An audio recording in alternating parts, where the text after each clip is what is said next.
Okay, welcome. I'll call this meeting to order. Vice Mayor Herod is joining us on Zoom from Ohio, so welcome and thank you. Could we have a roll call, please? Councilmember Edwards? Here. Councilmember Hagley? Here. Councilmember Kelly? Here. Vice Mayor Herod? Here. Mayor Mitchell? Here. And if you could all join us in the Pledge of Allegiance. I pledge allegiance to the flag of the United States of America and to the republic for which it stands, one nation, under God, indivisible, with liberty and justice for all. Thank you. Approval of the agenda, motion? Move to approve the agenda. Second. A roll call, please. Vote. Councilmember Edwards? Yes. Councilmember Hagley? Yes. Councilmember Kelly? Yes. Vice Mayor Herod? Yes. Mayor Mitchell? Yes, thank you. And report on closed session. We did have a closed session. There's no reportable action. Announcements and presentations. This is the fun part of the meeting. So we have a proclamation declaring June 19, 2025 as Juneteenth in the city of Healdsburg. Councilmember Edwards. Yeah. Whereas Juneteenth, also known as Juneteenth Independence Day, Emancipation Day, Emancipation Celebration, and Freedom Day, is the oldest known celebration commemorating the end of slavery in the United States and has been celebrated by Black community for over 150 years.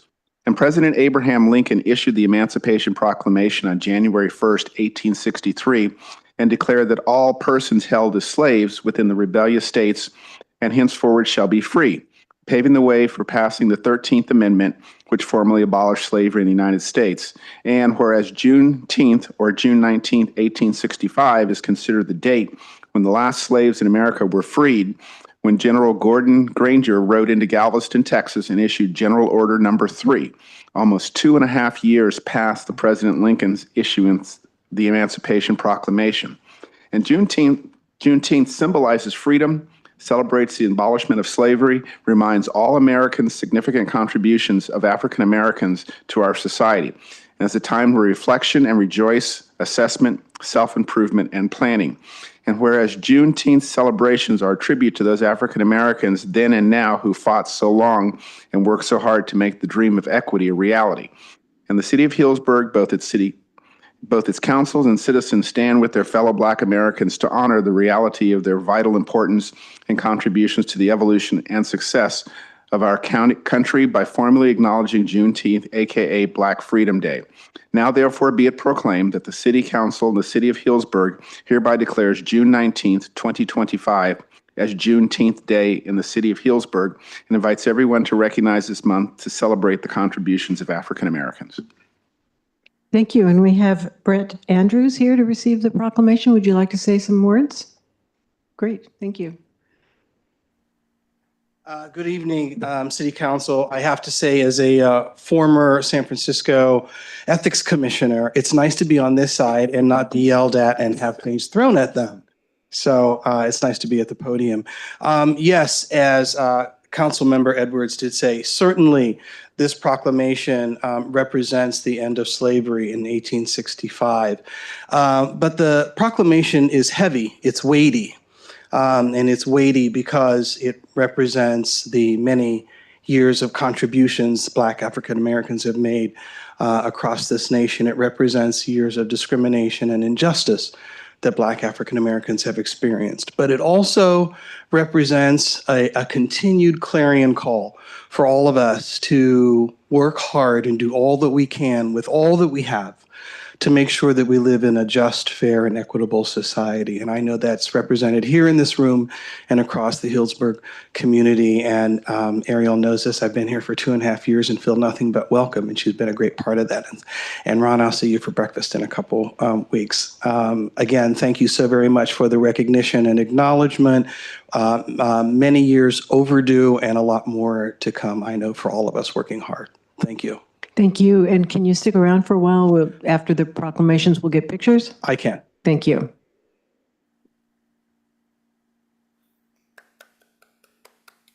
Okay, and we also have a proclamation declaring July 2025 as Disabilities Pride Month in the city of Healdsburg, and Vice Mayor Herod will be reading this one.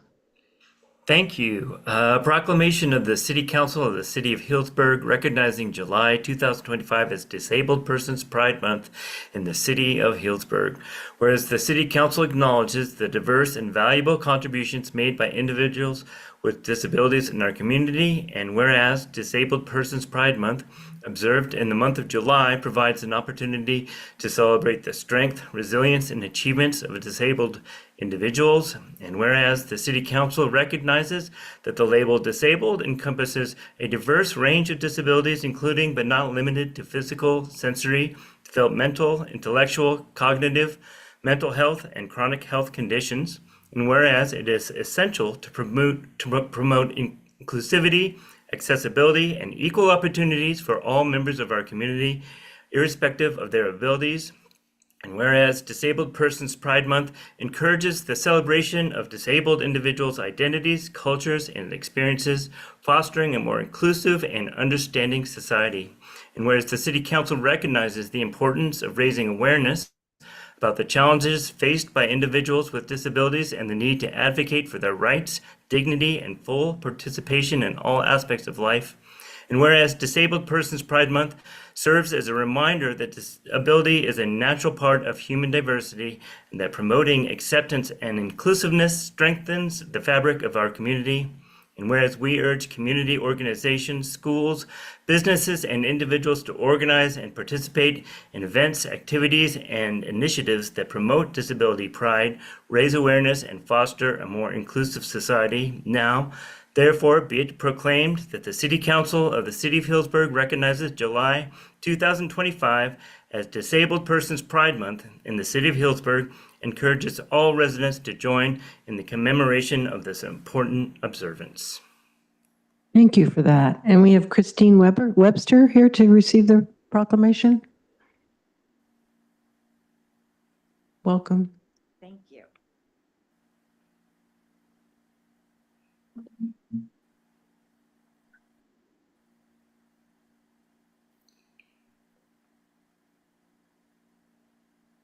Good evening, Mayor Mitchell, members of the Healdsburg City Council, and everyone here tonight. My name is Christine Webster. I have been a proud resident of Healdsburg for the past 25 years that is grateful and honored to be speaking with you today. While living with a permanent disability for 17 years now, the identity that has most defined my life, it has not been easy. Far from it. As a Healdsburg teacher, I survived a catastrophic brainstem stroke, 4 unsuccessful brain surgeries, and I continue to live with daily excruciating pain, with too many setbacks to count. I lived alone with no family, and my friends were minimal at the time. So I decided to be my own best friend until I could find new ones. This experience has proven to be the foundation of my success in celebrating my own self-worth and getting to know who I truly am at my core. I was reminded of a phoenix as it's rising up through the ash.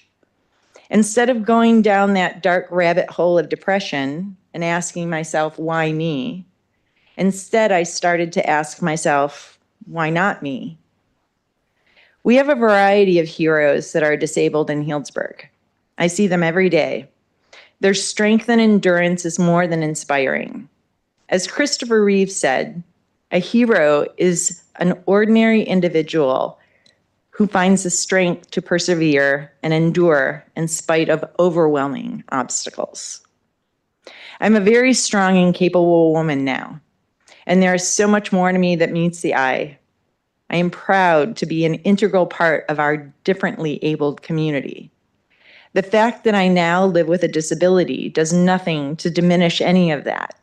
Now, I can honestly say that with overwhelming obstacles, I would not be proudly standing here tonight without the help, compassion, and empathy of all of you in this great city of Healdsburg.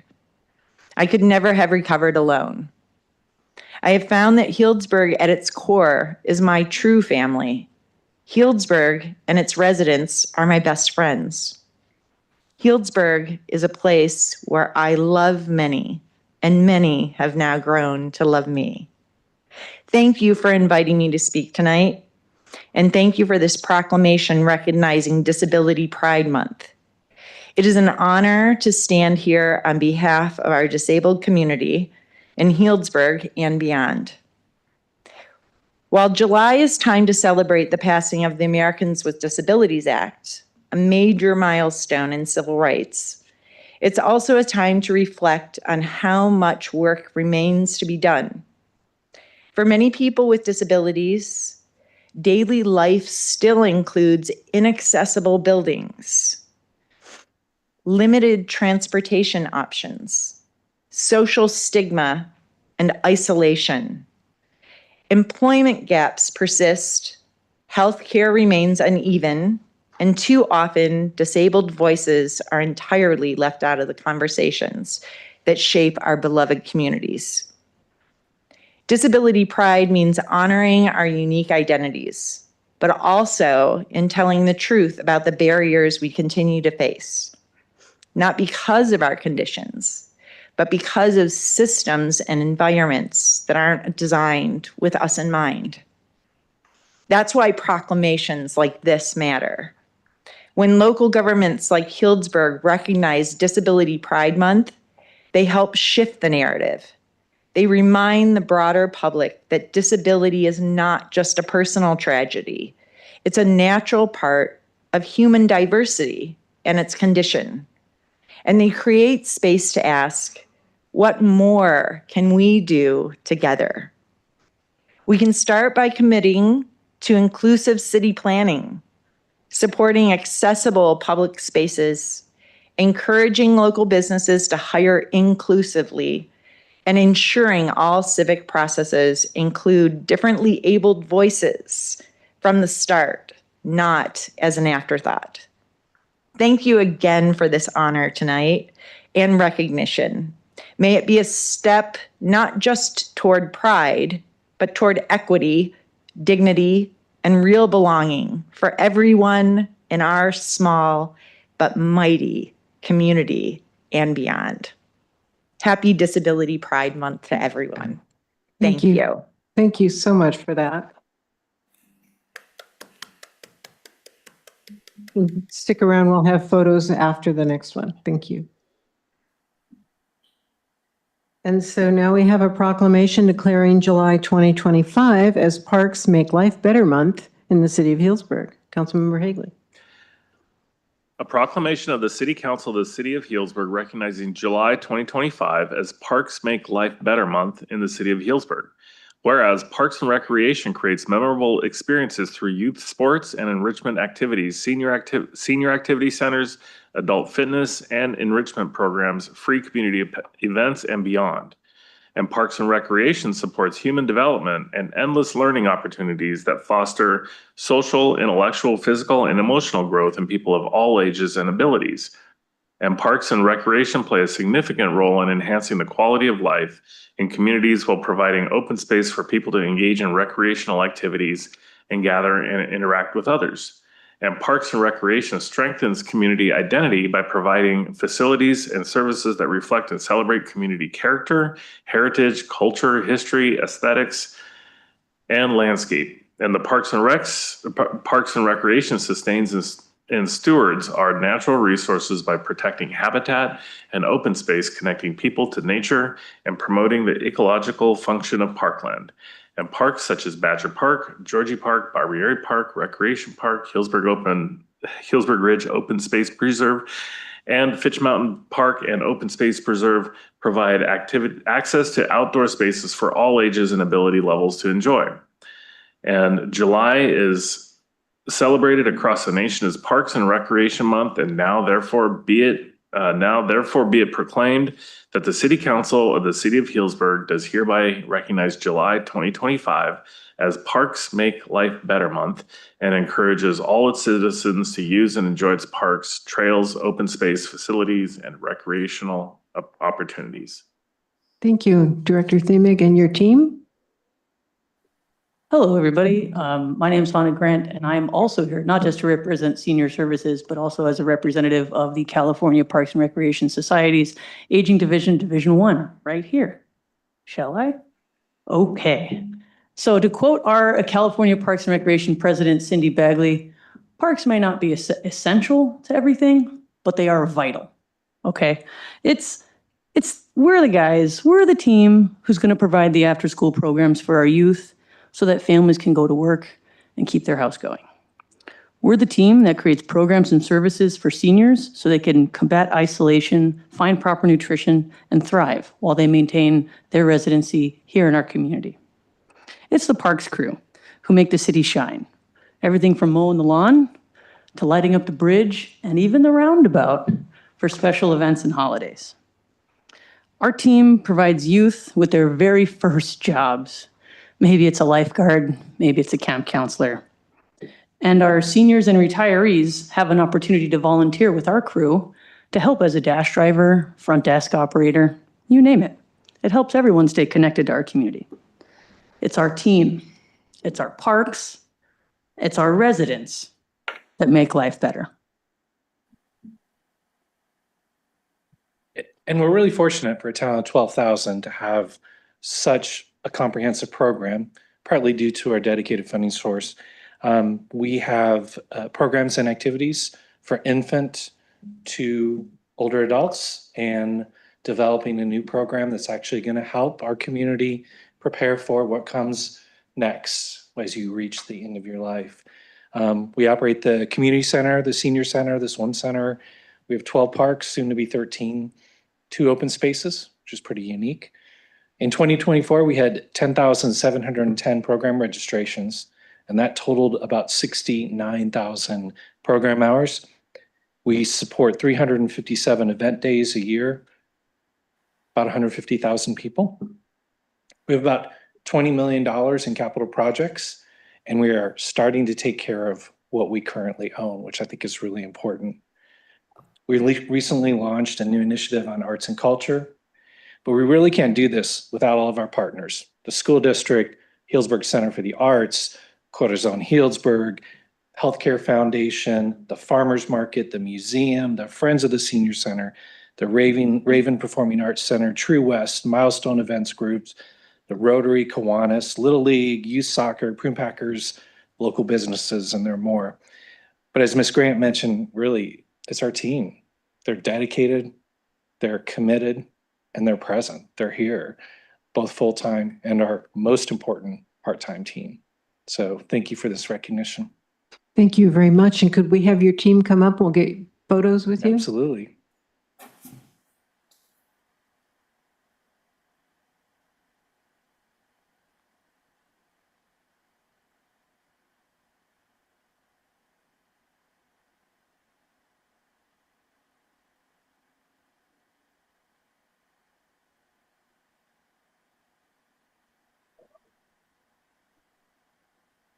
Come on over. Right, guys, guys, squeeze in. Do you want to push the phone?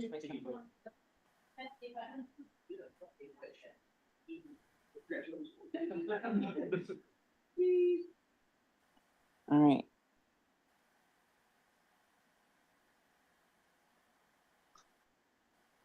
Perfect.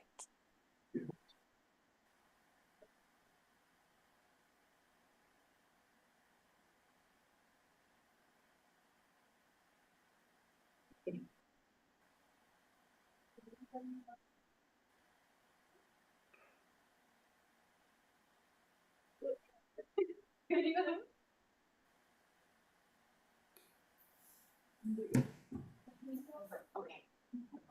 No.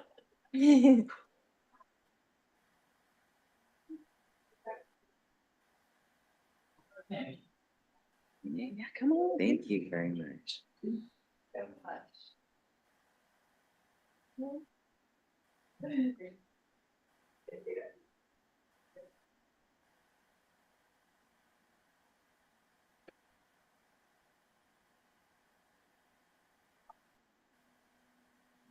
Geez. Thank you.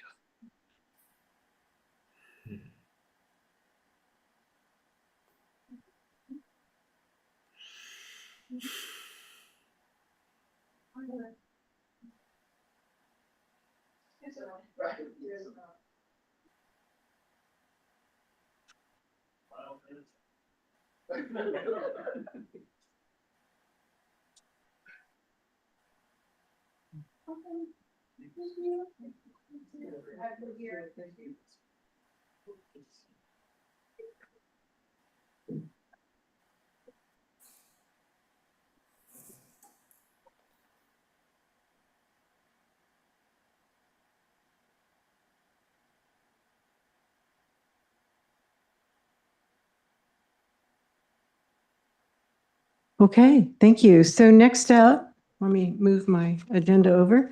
We have the Healdsburg Tourism Improvement District Annual Update. Jessica and Talia, welcome. Good evening, and thank you, council members and city staff. We are appreciative of you having us here this evening to talk about all the great things we've done with the monies that go towards residential tourism and many experiences here in Healdsburg. So I'm going to turn it over to Jessica for our report, and then we can answer questions if you have any. Hello, City Council. Thank you for having me this evening. You all know me, but my name is Jessica Bohan, and I am the Director of Tourism and Marketing for the Healdsburg Chamber and Stay Healdsburg. I am here today to present our annual report. You have the full report in your packets, but I'm here to share some highlights and some of our wins from the year. Next slide, please. So just as a review, our management district plan was approved for a 10-year renewal, which started in 2023. As part of that, Stay Healdsburg fully merged with the Healdsburg Chamber as the tourism marketing department, essentially, of the chamber. As part of that, in our bylaws, 4 seats of our board of directors are now set to be held by HTID Lodging Partners. Next slide. So this was our board of directors for 2024, led by Mike Brennan from the Mill District as our board chair and Jim Hyde, who is now our current chair from Craftwork. The 4 HTID lodging spots were held by Doug Kaminsky with Montage Healdsburg, Aaron Krug with Krug Hotels, Katie Ambrosi with Wilson Artisan Lodges, and Cersei Scher from Piazza Hospitality. Next slide. So our marketing committees for the Chamber and Stay Healdsburg merged as well last year. And so this full committee oversaw all of the local chamber marketing as well as the Destination Stay Healdsburg marketing initiatives. This includes oversight of our digital marketing, social media, and PR agencies of record, who are Madden Media and J Public Relations. Next slide. Another committee that focuses on Stay Healdsburg projects is our District Development Committee. This always consists of a chamber board member, a Healdsburg City Council member, a business member, and a community member. And then you have our chamber staff, which include 3 full-time employees, a part-time employee, and a part-time contractor. And all of us focus on chamber and Stay Healdsburg initiatives. Next slide.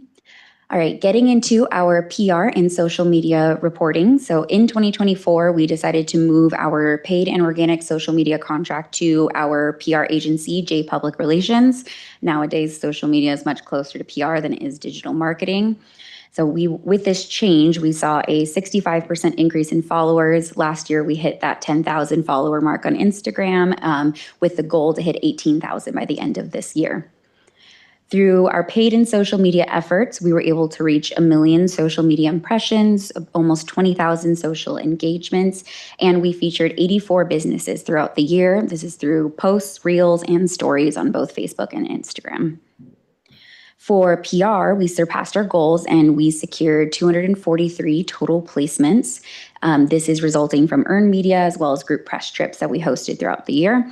This garnered 374 million impressions, and we hosted 24 different journalists and influencers in 2024. Next slide. So one of our most exciting highlights from last year of press highlights is the Healdsburg being the cover story of Wine Spectator's June edition last year. We were honored to partner with the editor and writer to help provide insight into what makes Healdsburg special. And this resulted in a 22-page spread in Wine Spectator that featured many Healdsburg businesses and the different wine regions that really make our area special. Next slide. Additional highlights are included with publications throughout the nation for some of our target markets, such as Texas Lifestyle, Forbes, U.S. News, Afar, and Sophisticated Living. Next slide. Some awards and accolades that we were very excited about last year. We were on Oprah's Daily's Best Hotel Roundup, Sunset Travel Awards, Condé Nast Traveler's Best Small Cities, and from a special new campaign that we started last year, we made Newsweek's Best Christmas Town. Next slide. So that campaign that we worked on is called The Season to Sparkle. We wanted to showcase the charm and holiday spirit that our destination has and really encourage people to come to Healdsburg during the holiday time, and also encourage off-season overnight visitation. With the established Merry Healdsburg tree lighting celebration that's been very successful the last few years and bringing at least 1,000 people to that night, we wanted to expand that throughout the season. So we ran the Season to Sparkle November 15th to December 31st. The idea was being able to showcase how every business sparkles throughout that time. We worked with partners to host specific events, such as our kickoff sparkle party at Barn Diva. We had the Vinyl Valleys event at Little Saint with the wine growers at Dry Creek Valley, a New Year's Eve concert at Coyote Sonoma. We were also excited to bring back the downtown window decorating contest. So as part of this too, we wanted to work with, outside of just events, work with our downtown businesses and businesses throughout Healdsburg to showcase something on a daily offering. So we had about 20 of these, 20 different businesses that participated. Some of these include the Healdsburg Bubble Bars, Season to Sparkle, a Blind Flight. We had Bubbles and Beignets at Parish Cafe, and an All That Glitters exhibit at the Hand Fan Museum. We saw a lot of great success with this on both the PR and the social media and digital marketing side, and we're really wanting to continue this for the next few years and just keep making it bigger and get more people involved and just really own that best Christmas town. Next slide. So the district development program, as a reminder, this is 15% of our budget each year is allocated to DD projects. 20% of that is saved for legacy investments such as the True West Film Center, and then 80% goes towards our twice a year event sponsorships. So in 2024, we supported 23 different events, which was $190,000 throughout the year. These events range from the Healdsburg Jazz Festival, the Turkey Trot, the Raven Theater Winter Spring Season, as well as a downtown art installation called Our River. Next slide. So these numbers probably look very familiar to you guys, but these are our assessment collections throughout the year. As anticipated, January was our slowest month, which was about 11% down from 2023. September was our busiest month, and we're up 17% year over year. Overall, we had a 2% increase throughout the year. Looking to 2025, we expect a significant increase due to Duchamp opening up later this fall, as well as Appalachian Healdsburg in September. With those two properties, there will be 128 rooms added to the market that weren't available last year. So we're really excited for everything that's to come when those open up. Next slide. And those are some of the highlights of our wins from the year. I'd like to open it up to any questions. Thank you. That's an impressive report. I appreciate it. Does council have questions? Not seeing any, so thank you. Okay, thank you. Did you? No? Yeah, Sorry, wait a sec. I'm sorry. We have a last Little minute fun. question. Yeah, I'm really, the chamber does a really good job of bringing people here, and I just wanted to know how we are doing on our diverse marketing. On that, I really like to start seeing a little broader in the material. Absolutely. Because I see we got the Oprah Award, so why don't we get the Oprah crowd here? I mean, those are It would be great. just some things that we could do better. And I went through this whole thing of what you went through, and I was kind of embarrassed by the men we attract. I like the values of the women that we attract here. When you listed out that 77% female, life full of excitement, novelties, and challenge, freedom to be creative. Those are great Healdsburg values. But when I looked at the men section, it was a little disappointment. So I don't know why that works out that way. Is it just the males that come here that spend money? It's just kind of strange seeing being in charge and directing people. Those are more of what we see of like different destinations. And so all of the information of the actual visitors that are here, that's proprietary. And so these are some of what our Batted Media, what they've pulled, that their general statistics of people who tend to be in the target market for coming to Healdsburg. Some of those do get skewed because, as we know, statistically, women tend to plan more trips. So overall, we do tend to have more women in our target marketing. Yay. Yes. But that's not necessarily representative of the people who are here in Healdsburg. It's just what we typically see when we are targeting for our market that's coming there. Let's keep this large group of women coming because I think they really fit what you're looking for in our values here in town. And the other question I have is, do you see a point, I know you're not SD Media, do you see them being able to walk on their own at some point? Because I think that we are 3 years into this. They are doing, I don't know how the sales are if we get a report, but are you seeing that they will be actually draw on their own in the future?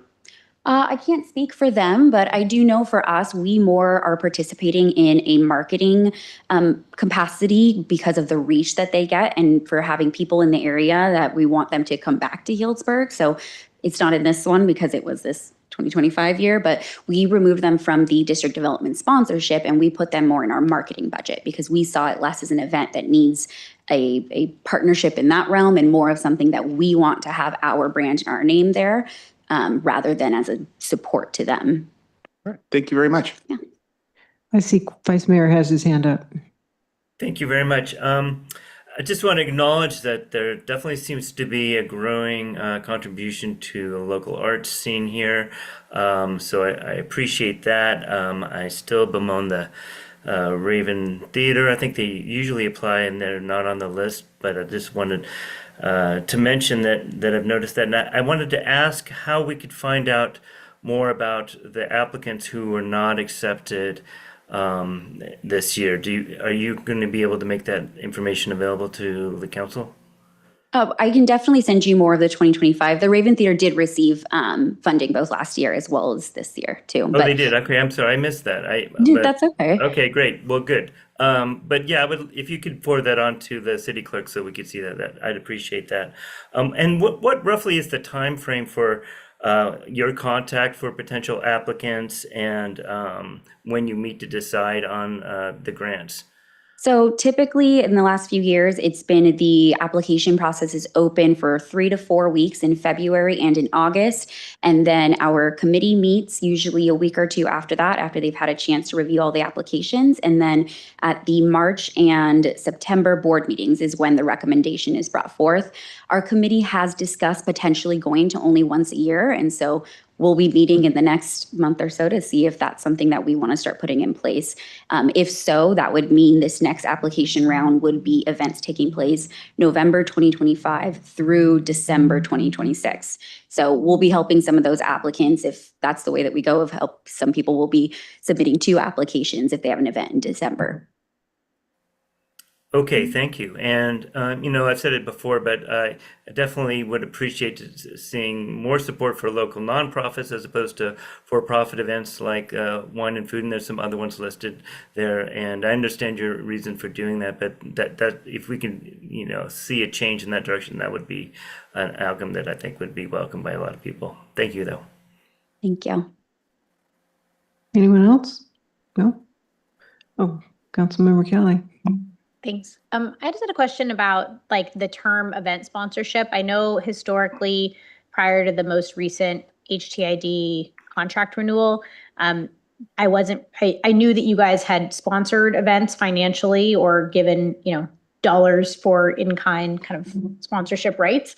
But there were also a number of different projects that you guys supported that were more kind of infrastructure related. Like there was a sign program to do wayfinding signage along the Foss Creek pathway that you had given financial support for the city, and then some other more like physical improvements to the city. And this feels like, other than what you mentioned with the legacy budget around the movie theater, that most of these are just strictly events only. So while if you attend the event or the event happens with or without your guys' support, it's over within 3 days or a day. But some of these other things that you had funded in the past had a more like lasting impact in the community. And so I'm curious, was that like a specific direction pivot that you guys took in this updated contract arrangement, or is this just a new direction, or has this always been this way? I might have to lend to Mayor Mitchell or Talia. That was before my time, but I can say no, that we have shifted more so these biennial ones being the event sponsorship. And as I mentioned, the legacy grant, that being more of a by needs basis of having people come to us and apply or come to us and talk and present to the board of something that they find that would be beneficial of those monies. And when you say, sorry, come to present to the board, do you mean the chamber board or the district development subcommittee? So the chamber board, they make the ultimate decision of it. If there is an application that comes in prior, we will have the committee discuss it, review it, and then maybe bring an application or bring a recommendation forth. But usually with those larger investments, such as True West, we have them come make a presentation to the board. I just wanted to add to that. I think what you're seeing too is a different type of people that are applying every year. The monies has changed, the marketing that we've done has changed, and it's really grown. And I think Mayor Mitchell could tell you we have so many more things that we're given an opportunity to support, which we'd love to do. But I haven't seen anything come through, and correct me if I'm wrong, Mayor Mitchell, and thank you so much for your support on DD, because it's very difficult discussions, but I haven't seen anything come through recently that is more like the wayfinding signage or something long-term. Think it hasn't come through because it says event sponsorship application. So if you were like going to ask for money for signs, you would go to a website that says click here to apply for an event sponsorship. And since it's not an event, no one would think that that is what these funds could potentially go for.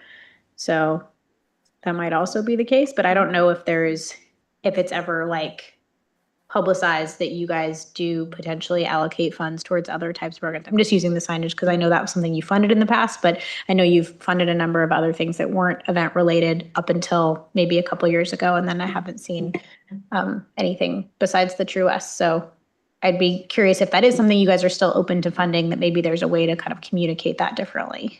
Yeah, if it goes through, because our listed on the district development page, we have everything that we've lined out with Civitas there. And so it can be projects or events that come through that. We more switched it from grants to sponsorships to better represent of what it is, since we're not necessarily a grant making organization. And so the events then kind of naturally went with that. But I understand that, yeah, that could be definitely confusing there. But on our website, it has the different events and projects. So I think something listed there is, as an example, in our MDP is like public benches, wayfinding signage that are related to visitor services. So yeah, we can definitely clear that up on our website to make that clear for people who want to apply there.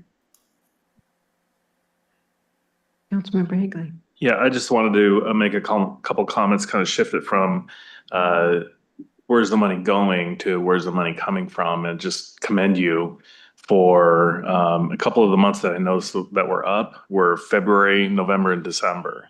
And that's huge because we've for years talked about trying to promote more of the, the shoulder season, some of the slower months, and it's too bad January's down a little bit. And so it's like, I know you're focusing on some of those months, but when I saw the report that those months were up, that was awesome. I think season 2 Sparkle or season of Sparkle? 2 Sparkle. Yeah, I thought that was great. Like it was really tied in with a lot of different places. And so I think, in the context of where the economy is right now, and I think, anything that we can do to support helping people to come and choose Healdsburg and fill up the hotel rooms that we have, I think you guys are doing a great job. So I just want to thank you. Thank you. I agree, and I want to say thank you as well. I know that we're getting some hotels added, so that's going to increase the budget. But do you anticipate, we talk a lot about tourism being down because other countries people are not necessarily coming to the U.S. anymore. Do you have any idea of what that's going to look like? I mean, we're going to be up, but it maybe would be up even more, I presume, if this was a banner year like normal? I definitely think the international tourism being down generally and just the way the economy looked does have its impact. But with having so much buildup in PR around these new hotels, I think the remainder of the year will still be up. We're also keeping close tabs on with Visit California and the different campaigns they're doing to really attract more international visitors and really push their All Dreams Matter here in California. Right now, if international visitors are going somewhere, they are coming to California. We do partner with them on a lot of these campaigns. They're doing a California Loves Canada campaign as well. So we're keeping a close eye on that and really just utilizing a lot of the marketing that they're doing and working it into what we're doing as well. And didn't Healdsburg just win an award for being like, what, the third for the best small town in the U.S.? Mm-hmm. So I think I don't think I saw that on your presentation, but that is a lot to do with what you guys have been doing in the marketing. So thank you for all of that. Thank you. Love it. Okay. Thank you. Thank you. Okay. So now we turn to Jeff Kay, our city manager reports. Thank you, Mayor. Just a handful of updates from me. This is the last city council meeting until August. You all know, I think, that the council will take a break during July. So I wanted to note a few things that are coming up for this summer. I'll also note that city offices and services will remain open as always through that time. So we're still here. If anybody wants to get their business license renewed before the deadline at the end of the month, we're open. Come on down. But I will give you a couple of quick updates on things that are coming down the chute in the next several weeks. First off, I'll just touch on this briefly, and you'll hear more about it during a later presentation from Division Chief and Fire Marshal McDonald. But we'll have weather permitting, we'll have two significant prescribed burns tomorrow and then on Wednesday. This is work that's been planned for a long time. I haven't heard that, though I think weather continues to look favorable. So you'll hear more about that later. But for those who tune out after city manager reports, just wanted to share that up around Fitch Mountain and Fitch Mountain Villas, there'll be pretty significant prescribed burns. You'll hear more about those precautions to make sure everybody feels safe. But we know this time of year when people, especially on Wednesday, up on Fitch Mountain, it'll be visible. And we're putting out as much information as we possibly can. And this update and the one you'll hear from Chief McDonald are part of that, just trying to avoid any concern that might be out there, because this is prescribed burn. This is being done with the utmost caution. And it's really part of our long-term plans to keep this community as safe as possible. Also coming up next week, I believe next Wednesday, the 25th, if I'm getting that right, will be a groundbreaking for the Saggio Hills Affordable Housing Project. Very exciting. This is a project that was set in place as part of the development agreement for the aforementioned Montage Hotel, wherein the city received land and a financial contribution for the construction of affordable housing. As this council well knows, having land and a few $1 million is fantastic, but there's a whole lot more to do to make a project come together and meet all of the financing requirements. But that has happened on this project. Phase one will, I believe, be 48 rental units and a community building. I think this is up on Parkland Farms. There will also be associated infrastructure improvements, including the multi-use trail. And finally, the opening of that road that's been mostly finished, but closed for many years. So this is the culmination of a lot of work and very, very exciting. So next Wednesday afternoon, we'll move some dirt around and get that construction underway. A few other things that are coming up. July 4th, believe it or not, is not that far away. The Duck Dash and the Rotary celebration on Independence Day will take place as normal that morning. And then fireworks will be going on that evening on the 4th. I think 9:20 is the first test shot. If people want to get ready at 9:30, will be the beginning of the show. As in recent years, because of the type of show and the size of our show, restrictions don't allow people to watch from the field right below the show. It's a mostly aerial show at high altitude. But we will be designating a number of viewing areas around, and I think it's about 200 feet in altitude is the bulk of the show. So anybody with a clear view of the sky over the high school should be able to enjoy that. One other thing to notice, there's more. I think Windsor to our south is going to be on the 3rd, as they typically are. But I think there's 4, maybe 5 other shows within the county this July 4th, which is a change from what we've seen the last couple of years, which is probably a good thing from a public safety perspective for us. We want a great show for our residents. We are happy to welcome all guests who want to come and join. But from a public safety standpoint, sometimes the crowds have been a lot and give us some concern about just the ability to traverse the city and get to people if something were to happen. And my hunch, we'll see if this is true, is that with more shows around the county this year, it might be just a little bit more modest in terms of crowds, but I'm sure still many thousands of people out enjoying that with us. And then last update is, this is toward the end of July, but another really big event we're working on will be July 27th, which is the Guelaguetza celebration. As you may recall from our event approval process last November, is a celebration of Oaxacan culture. It's an event that was previously in Santa Rosa, and our team is working with the organizers on that. I personally had a conversation with one of the organizers last week, and I'm excited at how this is coming together. It is coming together, I think, as a pretty big event, though. It wouldn't surprise us if we had a couple thousand people or more gathering on the plaza.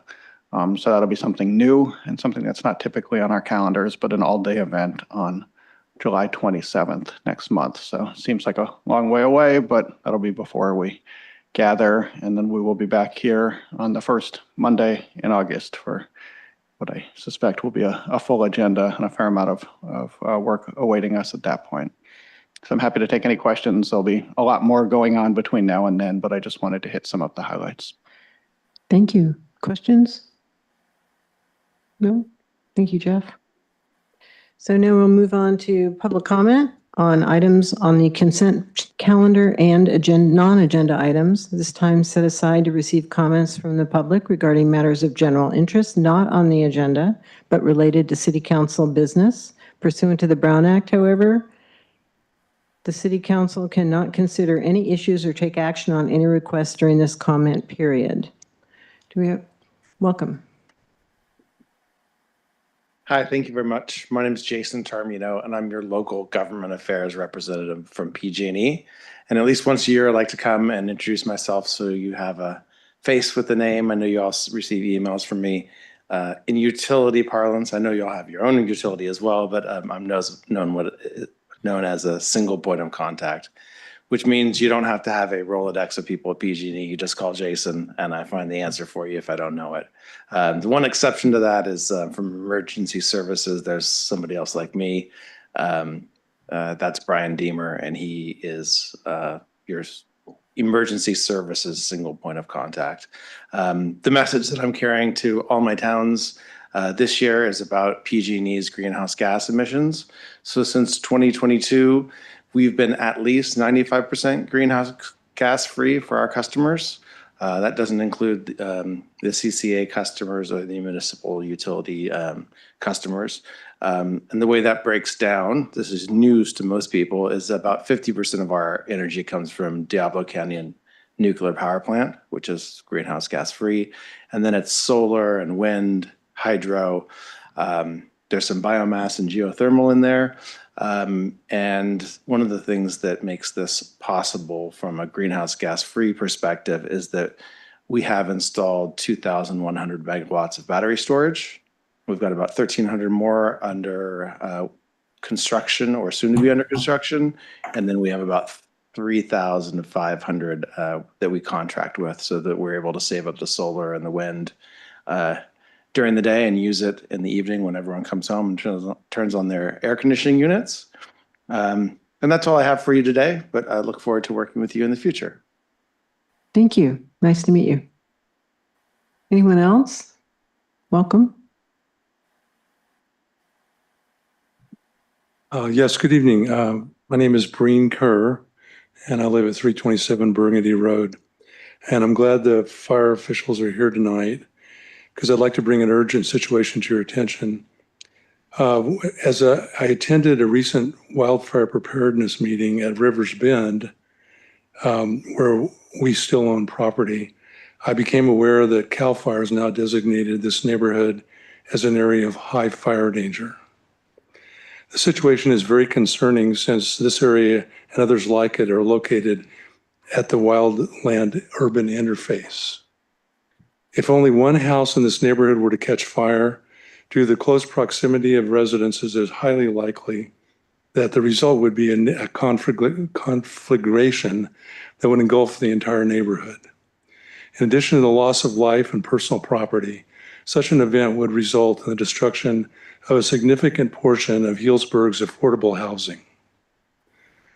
Unfortunately, all the similar neighborhoods between Matheson and the Russian River are similarly at risk, but since a third-party property owner is involved, only the city of Healdsburg and its fire department are positioned to mitigate this significant risk.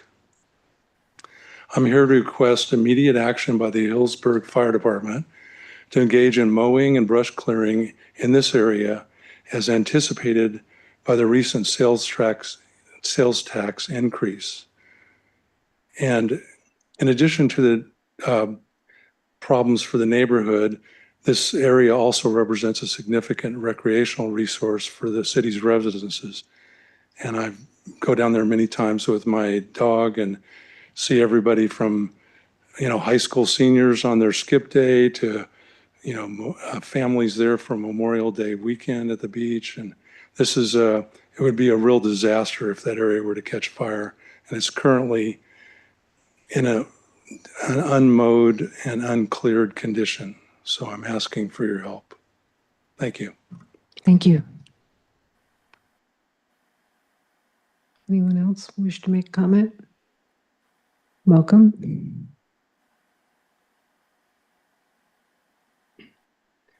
Evening, Madam Mayor, members of council. Mark Horn, I live on North Street. I note in the L&M quarterly report that the city does not still have a contract with the county for support. And since the new fiscal year starts 2 weeks from tomorrow, I'm assuming that the inclusion of this item and information in the consent agenda means that there's a great deal of confidence that the county will come through with that. And it's also worth noting that for the second time in 6 months, Reach for Home's update to supporters has raised the concept of functional zero and suggested 2 years as a possible time frame. There are a lot of caveats, but it does ask the question, or raise the question, at what time is it appropriate to start a conversation about what's next for L&M if the agency managing it can foresee a point at which, for the most part, it is not needed for transitional housing. Thank you. Thank you. Anyone else wish to speak? Okay, so we'll bring this back to council and move on to the consent calendar. Do we have any comments on that? I need to recuse. Me too. Go ahead. Go ahead. I'd like to identify item 6C, the Laura Fish Somersault Park. I need to recuse on this item because I own property within 500 feet approximately of the boundary of the park and therefore have a perceived financial conflict of interest. Since it's probably not legal for me just to say ditto, I will say I have to recuse on the same one, 6C, because I live within 500 feet of the subject property. So I will scooch I guess. Wait a minute though, wait. Okay. So with that, I'd like to make a motion to approve items 6, A, B, D, E, F, G, H, and I. Second. So let's have a roll call vote on that, please. Councilmember Edwards? Yes. Councilmember Higley? Yes. Councilmember Kelly? Yes. Vice Mayor Harrod? Yes. Mayor Mitchell? Yes. And I'd like to make a motion that we approve item 6C on the consent calendar. Can we get a second, Chris? I second. A roll call vote on that, please. Councilmember Edwards? Yes. Vice Mayor Harrod? Yes. Mayor Mitchell? Yes. Thank you. You can come back. Okay. So next we go to public hearings. We have a public hearing, landscaping and lighting assessment districts. Park Superintendent Jaime Lycia, and you have a recusal on this one too, right? Yes. I need to recuse on this one because I live within the landscaping and lighting district, I think zone 1 and 3. So I will be outside. Let me know when it's over. And are you okay on this one? Superintendent Lysia, can you confirm this district does not encompass the Montage residences? Just it's Parkland Farms that he has to recuse on, but there is no landscaping or any lighting. So I'm guessing that this district does not include that area. It does not include that area. Thank you. Mostly So you're landscaping good. and assessment district. So go ahead. Thank you.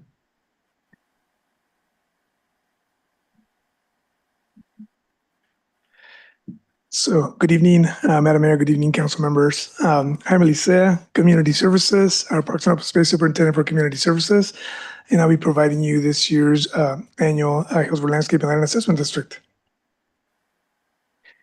I will start off by providing staff's recommended action for tonight's agenda item, which is hold a public hearing and receive public comments or protests on the annual engineer's report and the proposed budget for the Hillsborough Landscape and Land Assessment District. Number 2, adopt by resolution the annual engineer's report, confirming the assessment diagram and annual assessment amounts, and the levying and collection of assessments for fiscal year 2025-26 for the assessment district. I'll start off by giving just a little bit of background on the assessment district. So the city of Healdsburg utilizes an assessment district in accordance with the Landscaping Lighting Act of 1972 to help fund maintenance and operations and landscaping improvements within the public right-of-way, and also along some specific streets such as Healdsburg, such as Healdsburg Avenue, Parkland Farms Boulevard, Monte Vista, to name a few. We also manage some smaller riparian areas on the north end of town over by the Parkland Farm subdivision, and then also a couple parks within the city of Healdsburg. 100% of the funds collected from the assessment district help maintain vegetation maintenance along Healdsburg Avenue, such as high weed mowing and some tree pruning. We also do some minor fire fuel reduction work along a couple properties adjacent to Parkland Farms Boulevard. And then we also, part of this assessment district, we also maintain the North Detention Basin. Typically for mowing, we mow it about twice a year. And we also prepare it and clean it up as it is inspected by Division of Dam Safety on an annual basis. And of course, the assessments also help offset costs at Sorrento and Barbieri Park. And again, 100% of the utilities associated with the assessment district are funded by the LAD. Per the Streets and Highway Code, the annual engineer's report is required through a 3-step process. I believe the first step was at the council meeting back in February, where the council appointed Coastline Engineer as the engineer of work and directed the preparation of the annual engineer's report. The second step in the process was the council meeting in May, where the council preliminarily approved the annual engineer's report and set the date and time for the public hearing. And tonight is the third step in the process, which is the public hearing. Next slide. Here we have a map illustrating the locations of all 7 zones. Zones 1, 2, 3, and 4 are located on the north end of town, on the Parkland Farms, Healdsburg Avenue area. And then Zone 5 is located west of the fire department on Larkspur Drive. And then Zone 6 is on the corner of Healdsburg Avenue and Monte Vista. And the newly zoned Mill District is located south of the roundabout. Next slide. Thank you. Here we have a small table just kind of identifying the assessments for this year. On the first column, we have, zones 1 through 7. The second column illustrates the current assessments for this fiscal year. And the third column identifies the proposed annual assessments to be levied for fiscal year 2025-26. And then in the final column, we have a little summary of engineer's report, kind of illustrating some of the increase in general cost, which include landscape contract services, utilities, and things like that for all 7 zones.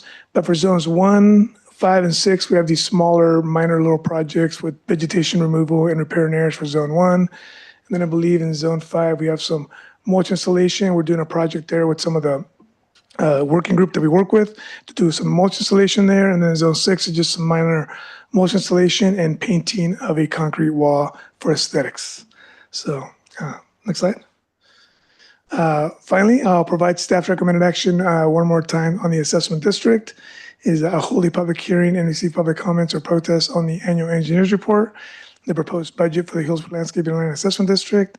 Number 2, adopt by resolution the annual engineers report confirming the assessment diagram and annual assessment amounts and the levying and collection of assessments for fiscal year 2025-26.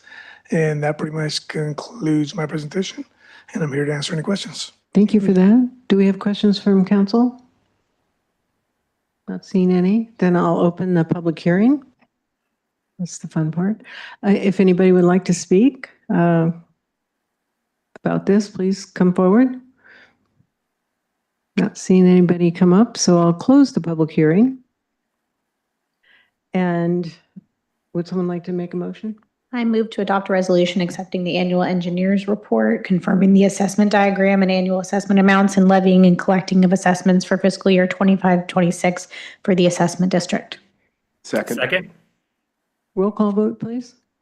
Councilmember Edwards? Yes. Councilmember Kelly? Yes. Vice Mayor Harrod? Yes. Mayor Mitchell? Yes. Thank you. Thank you for that. Thank you. And we can get Councilmember Hagley back. He's sitting out there. He didn't think it would go that fast.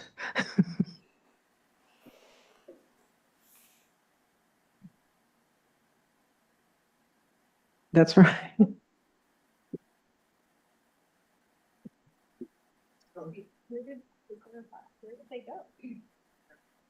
Here he comes. They're back. We got worried.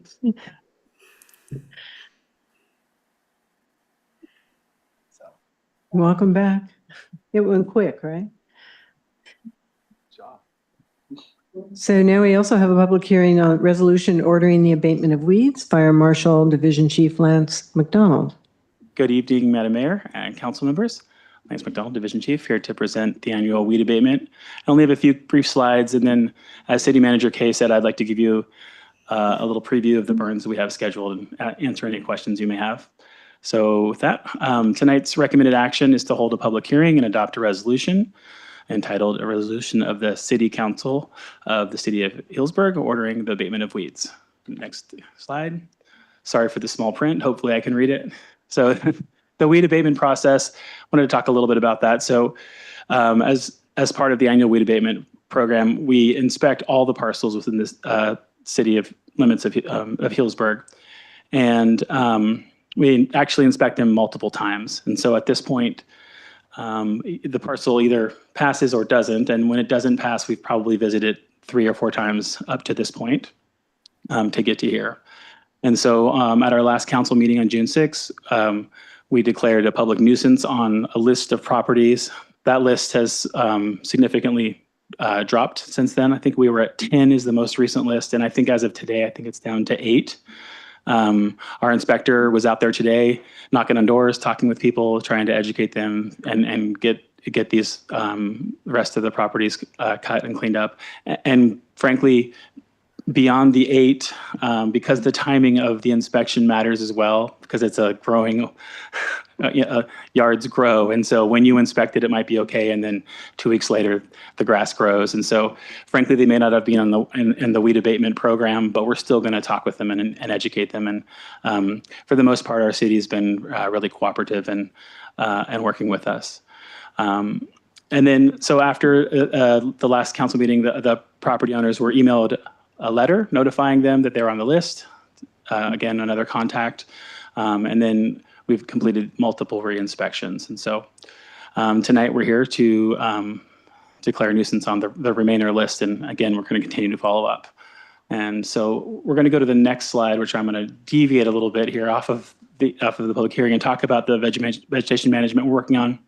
We'll go to the next slide and talk about the first burn of the 2 prescription burns we have scheduled.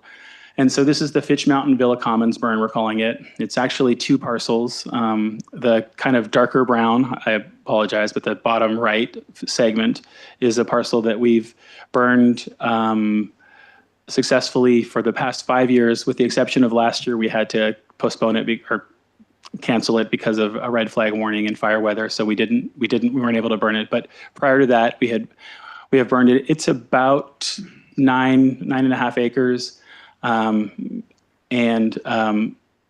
We have since, as I've reported in the past, done a bunch of vegetation management work. We had mastication and hand crews on the northern section there, which is another about 12 acres, 11 acres, that made it now suitable to safely extend the prescription burn. And so now we're at about 20 acres on this site. That will add bolster a real defense from wildfires coming from that direction. So we're really excited that this is going to be taking place. It's taking place tomorrow. I want to let the community know, and you all know, that we have a great support from CAL FIRE. We're having 6 CAL FIRE engines. So on each engine is typically 3 people. We're having their Hood Mountain crew, hand crew will be there. So that's a bus with a group of firefighters with hand tools. We're having help from our neighbors to the north. Northern Sonoma County Fire is sending at least 1 engine. Of course, Healdsburg Fire will be there with our engine. And so we're going to have quite a bit of help on this site. And prior to even getting to this point, we've done hundreds and hundreds of hours of work to prep the site to really safely have it ready to go. We understand the importance of this going very successfully. I happen to live really close to this burn as well. I know Madam Mayor, you as well. Yeah. So, but we're really excited that what this will bring to the future of our city from a fire safety perspective. And then on Wednesday, the very next day, we'll go to the next slide. We're going to do a burn up to 18 acres on the top of Fitch Mountain, and it's basically the butterfly loop to the top road trail, kind of that shaded dark area up there. Again, we've had mastication, hand crews. We've did multiple pile burns in the winter to prep for this. So what we try to do is remove a lot of the larger fuel sources, so it's a low intensity burn when we do this. Frankly, there's parts of this that we're concerned aren't going to be ready to burn. Just to give you some comfort level on that as well. We're going to be trying to get it to burn more than the vegetation's ready. But timing this is it's a real narrow margin when we can do it and then not have smoke, et cetera, for when the grapes go through veraison and obviously fire weather becomes more dangerous. So one of the really exciting parts about this is we're going to be kicking this burn off with the tribal blessing. And so CAL FIRE is the lead agency on this burn, and we have Dylan Williams from Hybrid Indigenous Stewardship. He's agreed to provide a brief ceremony, and they're going to actually light the first flame on the top of Fitch Mountain. So it's really exciting that probably for the first time in hundreds of years, we're having a native burn on Fitch Mountain. So that's a really exciting component of this as well.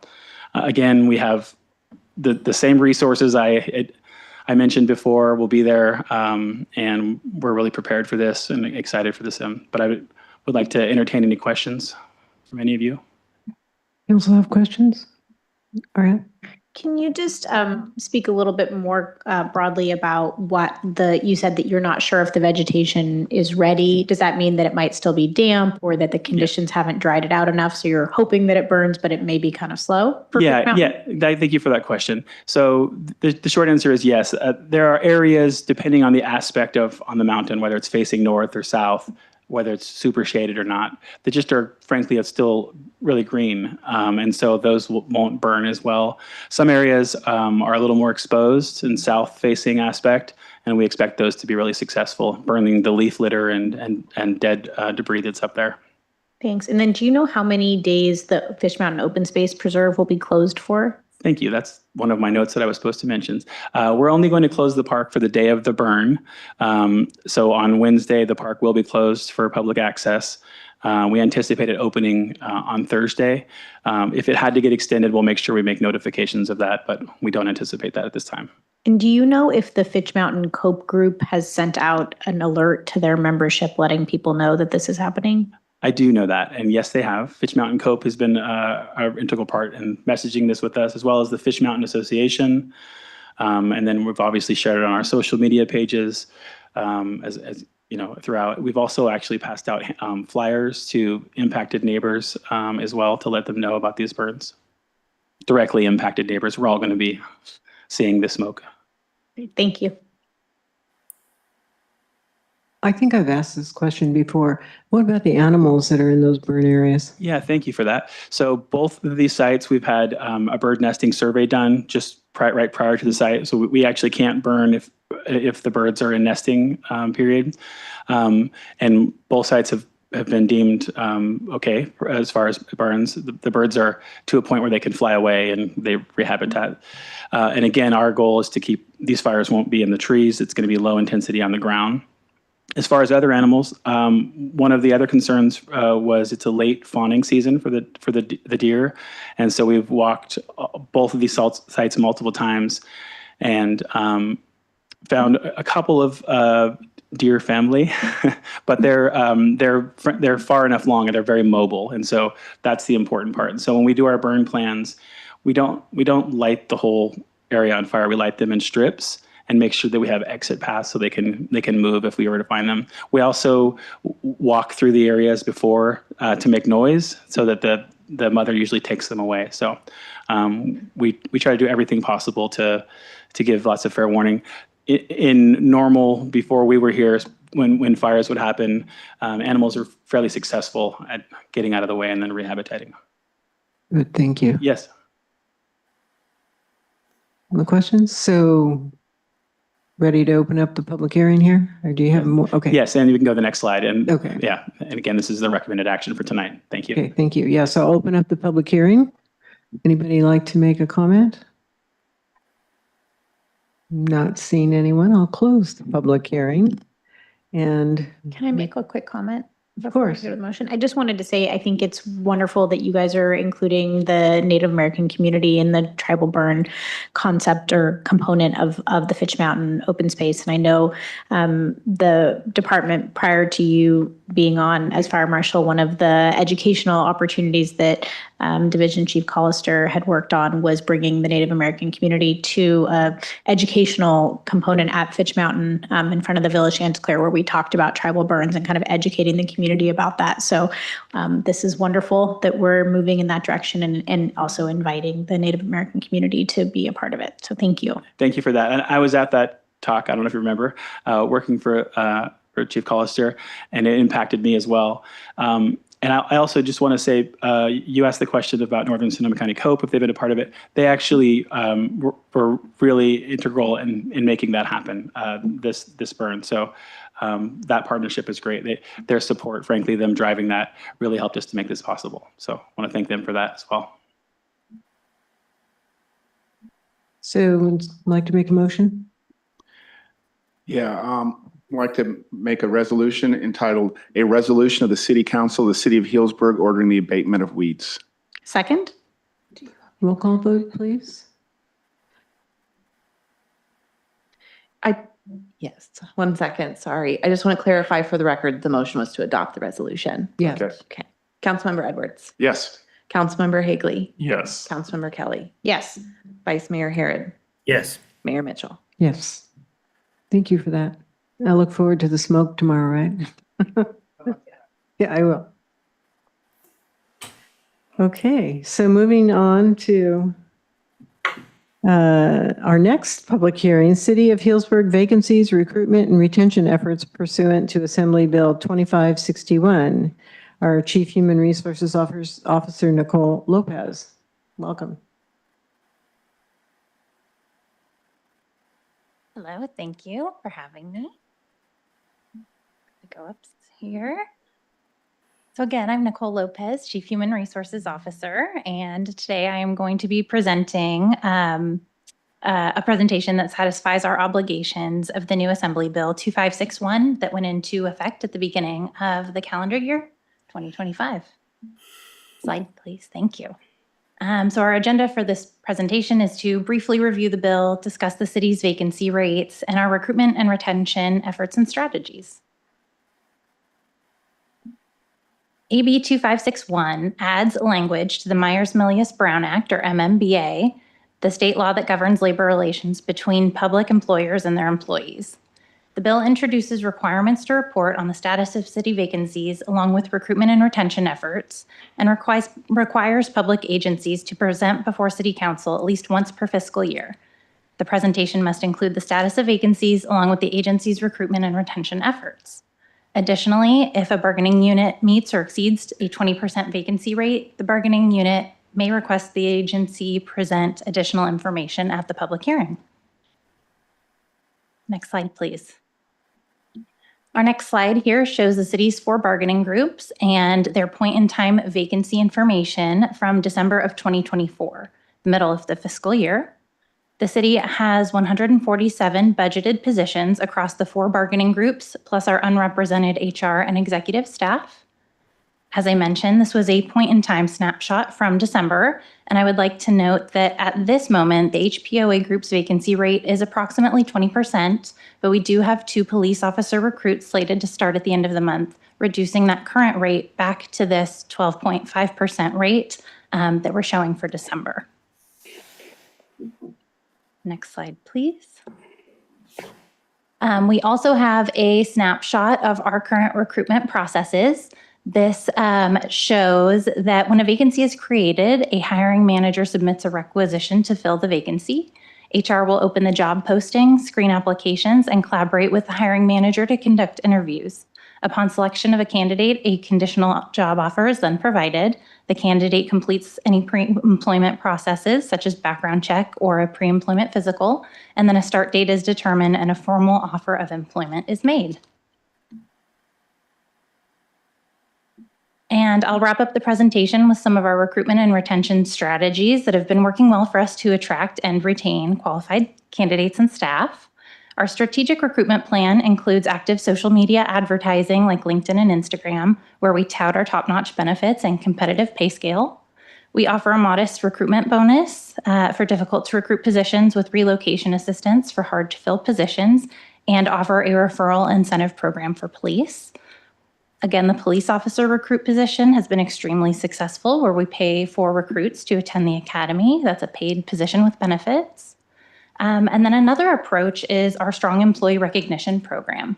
Some of our strategies here consist of identifying days or weeks throughout the year to highlight specific positions or teams, like Engineers Week or Parks and Recreation Professionals Day.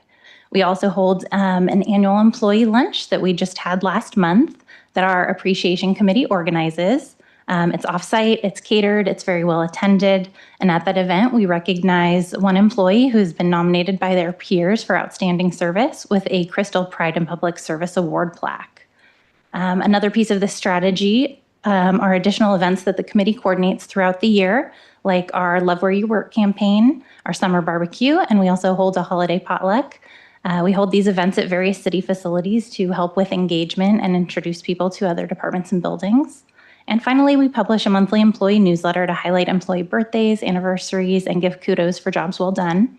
And so all of these items together and these strategies have led to an exceptional and curated culture, which is ultimately reflected in our overall low vacancy rates.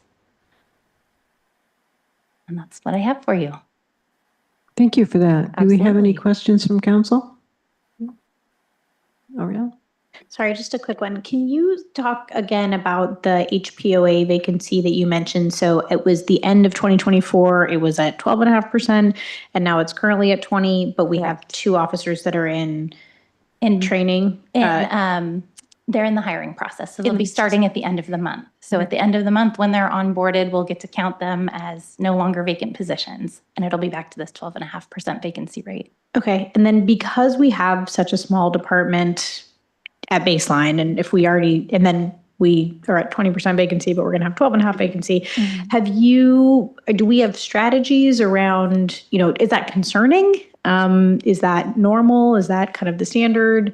I don't know if Chief wants to comment on that, but I'm curious that is a meaningful number when you realize like how many sworn positions we have kind of in general total. Sure. Yeah, I think the 12.5% is a fairly low vacancy rate, but I do understand that it impacts a small team and a small department, which is, I'm really proud to say that those were not vacant for long. And again, I think that's because of that PO recruit program that we have.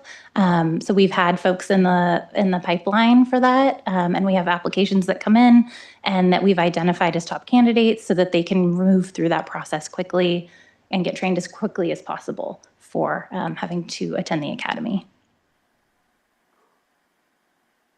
No pressure, but if you want to add anything, Chief, I'm just curious.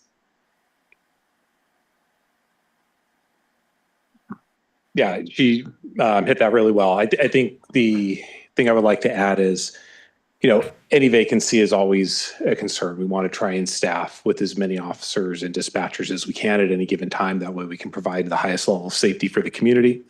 That said, we do forecast out some of these vacancies when we know they're coming. We work on having active recruitment lists and hiring lists in place. That said, police academies only happen a few times a year. They're 20 weeks long. And then on the back end of that is a extensive field training program. So when we know of a vacancy, it can take over a year to actually get someone hired and through the entire academy and training process to get them to be at the level where they're out there doing the job by themselves. Thank you.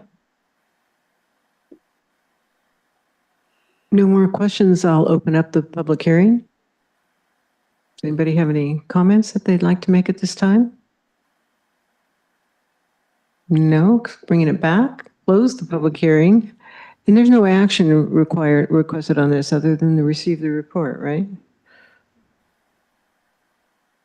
Correct? Okay, so thank you. Okay, so next up we have old business, March Avenue Reconstruction and Pedestrian Upgrade Project Update, Principal Engineer Clay Thistle and Director Larry Zimmer. And Ben Bryant with Belgian Race Engineers. Thank you, sorry. Yes, Clay is the project manager and Ben is the design consultant who's been leading all of the work. Next slide, please. Similar to when council had a presentation on Grove Street and Healdsburg Avenue, if we have either a change in scope or a decision point in a project, we typically will bring it to, we will bring it to council, and that's where we are today with March Avenue. So the action today is to confirm council support to proceed with the design. Next slide, please. The agenda for today, the project purpose, existing conditions. We'll talk about how this project relates to the active transportation plan. We'll talk a little bit about parking protected bike lanes, which is kind of the reason we're here. That was the fork in the road that we needed to talk about. We will talk about our public engagement, the community meeting we had recently, and then Ben will go through the current design. Clay will talk about budget and schedule, and that's it. So the reason for this project, as we all know, is the pavement condition on March Avenue. I started about 7.5 years ago, and March Avenue was one of the two most complained about pavements in the city. But whenever we do a project, we look at it from a complete street standpoint. What can we do to improve pedestrian or bicycle access every time we're looking at a project? We brought in additional money. We knew that the crossing at Lupine also received a fair number of complaints, and the number of crossings of March Avenue in this stretch was also an area where you could improve. So we have 2 enhanced crossings, both at Lupin, sorry, I've been pronouncing that wrong for years, and Prentice. And additionally, not just the pavement, and the striping to improve the bike facilities, but we're looking at some buffered areas and the use of some green striping. which of course Ben will talk about in some more detail in a little bit. With that, I'll turn it over to Clay. Next slide. Good evening. So March Avenue is a primary east-west route here within the city. It serves to access schools, healthcare, among others.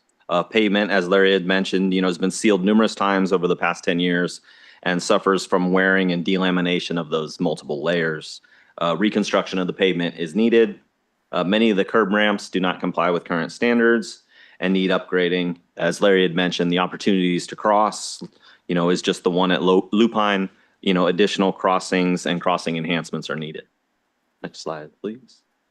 So some background, January 2025, City Council adopted the 2025 Healdsburg Active Transportation Plan. The ATP proposes comprehensive set of projects to improve conditions for walking, biking, and rolling throughout the city.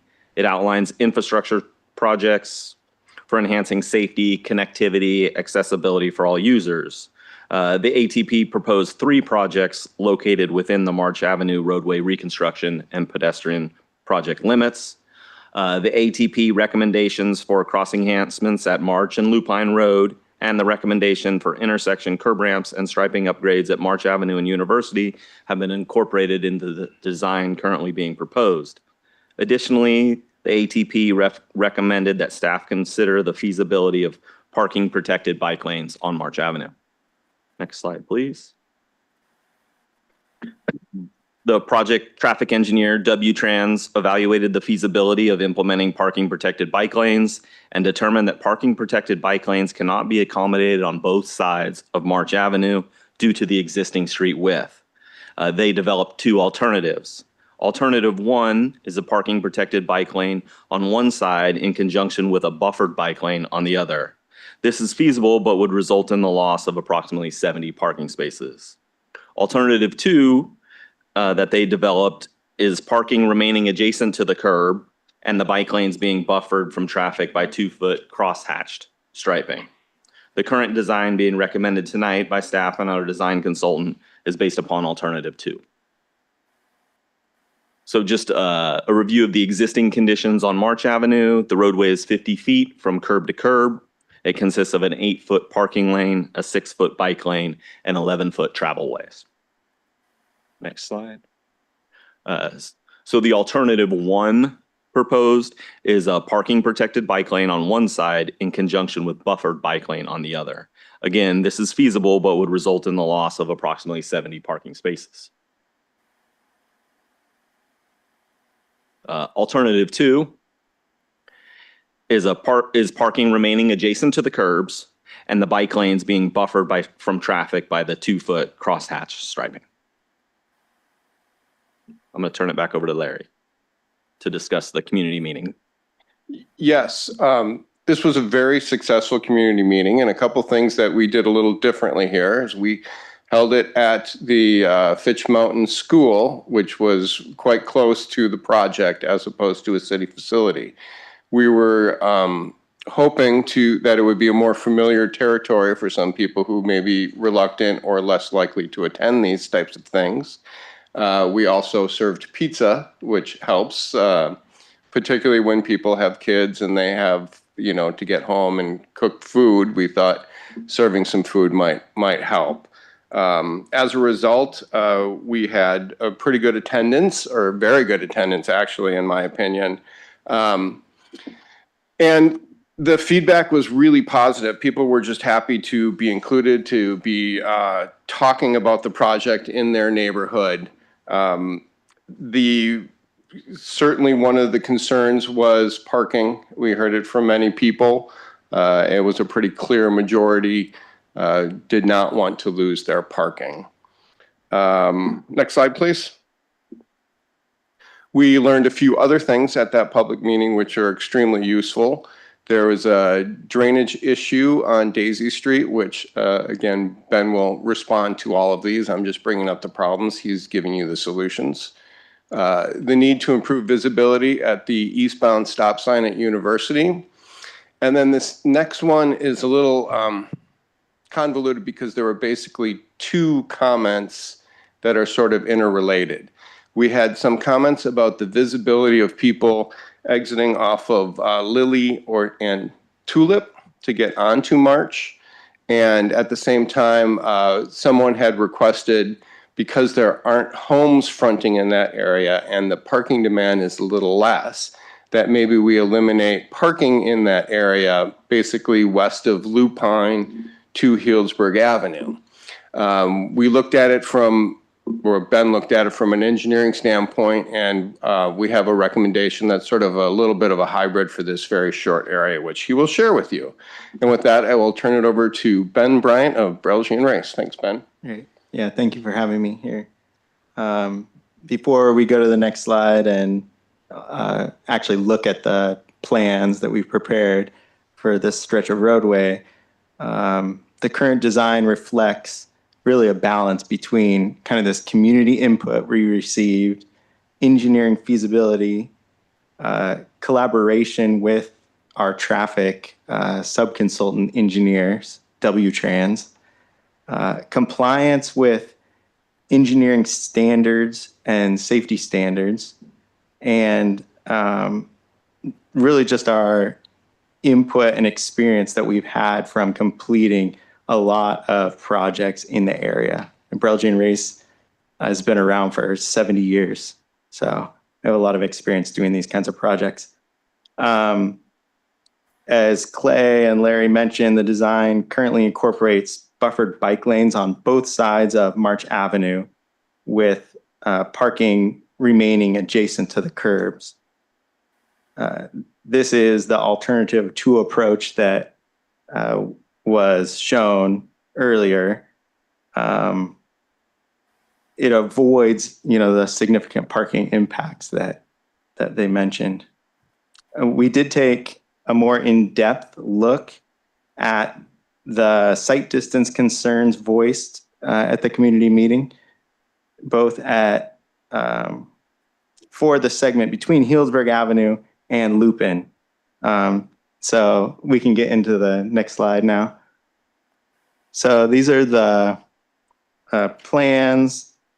This is the first striping plan that we have in our construction document set. They're to a 30% progress level currently. This is the first 1,000-foot segment to the west, starting at Healdsburg Avenue on the top left corner there. And it includes buffered bike lanes, a buffer between the bike lane and the traveled way. It includes this enhanced striping, green striping at the intersection approaches where cars are allowed to enter the bike lanes to make right turns. So it includes that safety enhancement. It also includes bulbed out curb ramps. So the curb is actually pushed a little bit into the street where no parking is allowed. And this has a few benefits. Enhances visibility to pedestrians, shortens the distance that pedestrians have to go to get from one corner to the next. And it slows vehicular traffic turning movements around these corners without restricting emergency vehicle access at all. So this segment here, it is a little bit different than the segment, than the alternative two. There is parking on the south side of March Avenue retained in nearly its existing condition. On the north side of March Avenue, from just west of Lupin, which is just off on the next sheet here, to Healdsburg Avenue, parking has been eliminated. And that was done for a couple of reasons. We took a look at kind of the different design criteria, the different engineering constraints that we had here. There's currently 15 parking spaces, or approximately 15 parking spaces on the north side of March Avenue. between Lupin and Healdsburg Avenue. The daylighting law that restricts parking within generally 20 feet of a curb return would reduce that number from 15 down to 14. So not a significant reduction. The sight distance issue, so cars pulling out of Tulip Court and Lily Drive with parked cars can't see currently far enough down the street to really safely turn out of those streets without creeping out beyond what the normal kind of creep out distance is. So in order to meet sight distance restrictions, those 15 parking spaces would have to be reduced down to 7 parking spaces. This proposed additional buffer for the bike lanes and elimination of parking here reduces the parking down to 3 parking spaces. There still are a few parking spaces preserved there as the design transitions from no parking on the north side of March Avenue to parking on the north side of March Avenue as it gets towards Lupin. Some of the benefits before we go to the next slide of doing this is that the center line of the road can kind of be shifted north by a couple of feet. It allows an even bigger buffer between the traveled ways and the bike lanes through this kind of curve in the road here. So it has that benefit as well. Next slide. So this is the kind of middle segment of March Avenue with Lupin at the top left, Prentice at the bottom right. There are 2 mid-block crossings proposed. The one at Lupin currently exists. Each of these corners have a bulb out curb extension that reduces the crossing distance, allows better visibility to pedestrians. Both of the mid-block crossings here will have new street lighting as well as rectangular rapid flashing beacons with a push button.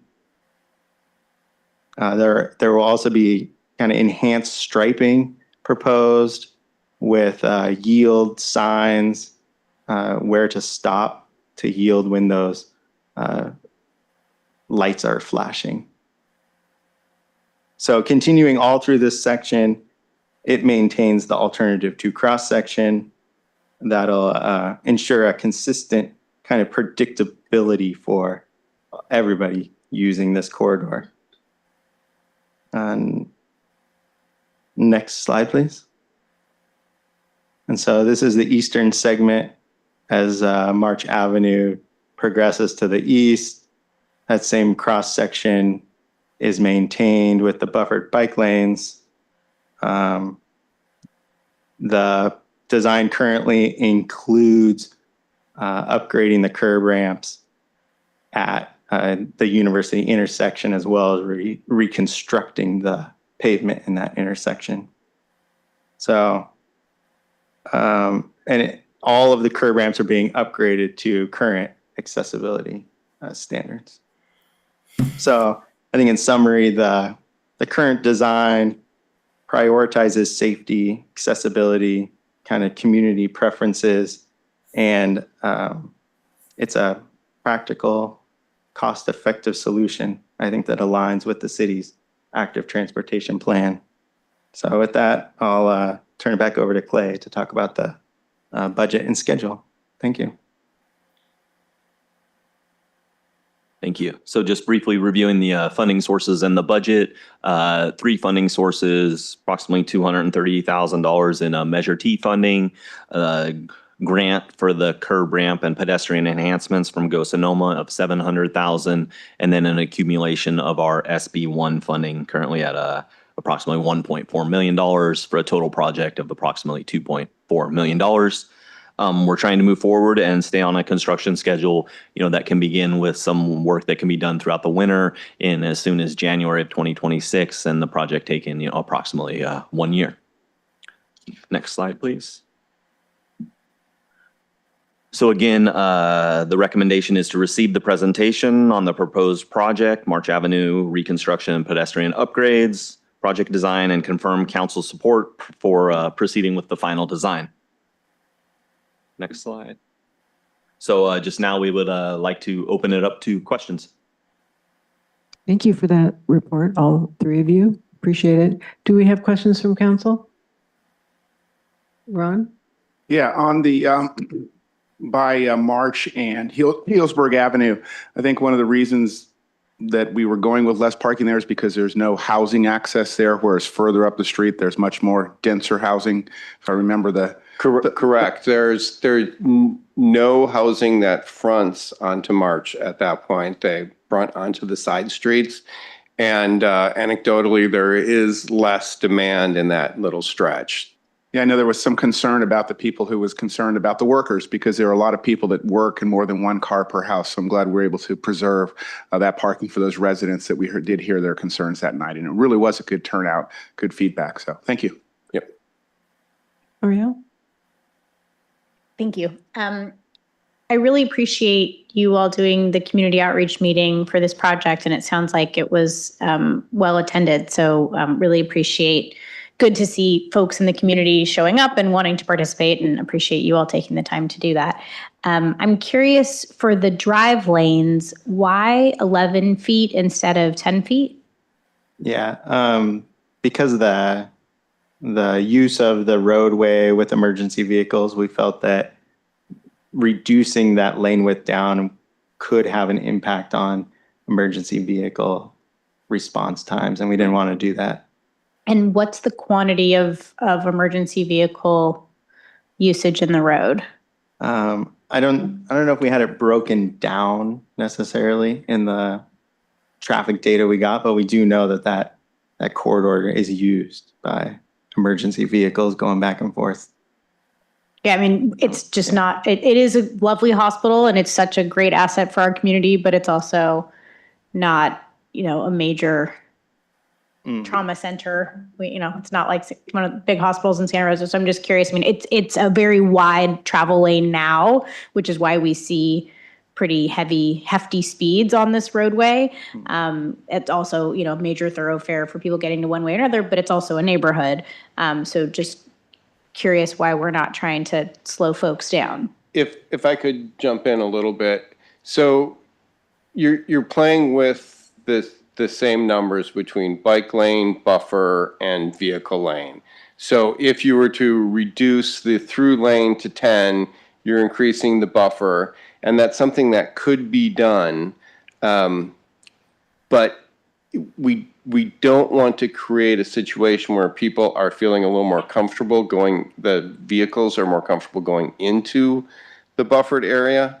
And we think as it's designed with the 6 foot and 2 foot buffer plus it's 5 foot, sorry. 5 foot bike lane, 2 foot buffer?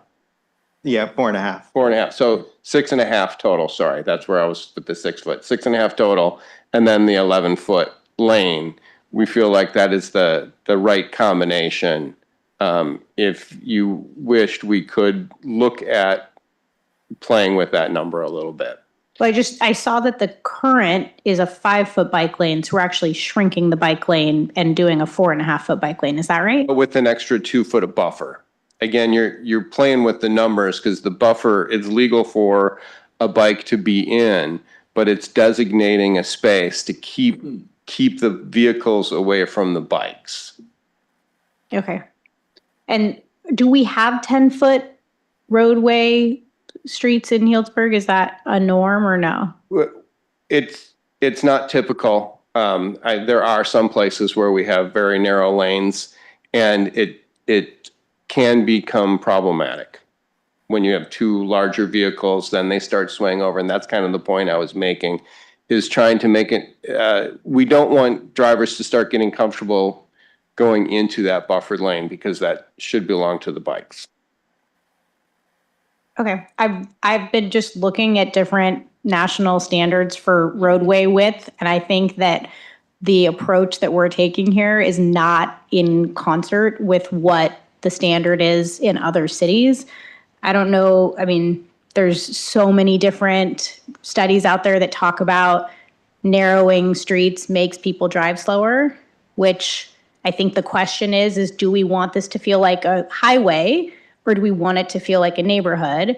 I know that, and I'm asking the question of my colleagues as well, obviously, but I know that there's a lot of folks who live along this roadway. It is where a lot of low-income people live in our community. It's where a lot of children live in our community. A lot of seniors live there.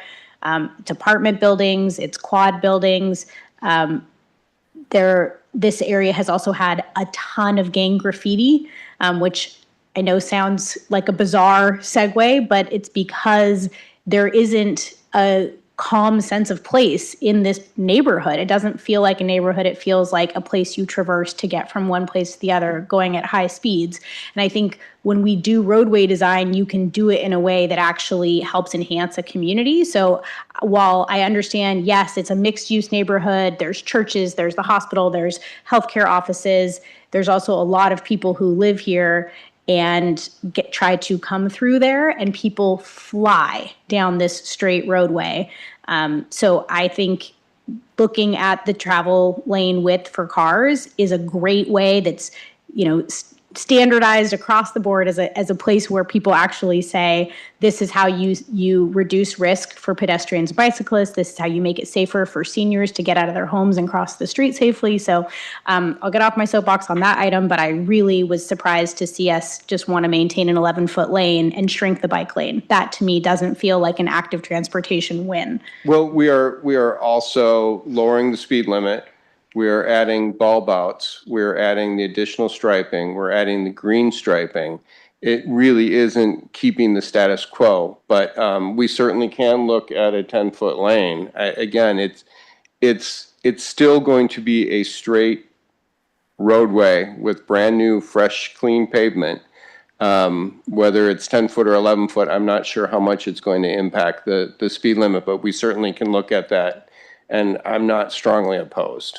Okay, and I've never seen a study that shows that green paint does anything to protect bicyclists or reduce risk, but I appreciate that we're doing something. I just don't think it's supported by the data. The green paint at the conflict points, my understanding does, and that's where they're placed. They're placed at the point where the vehicle would be crossing over the bike lane to get to the right turn pocket.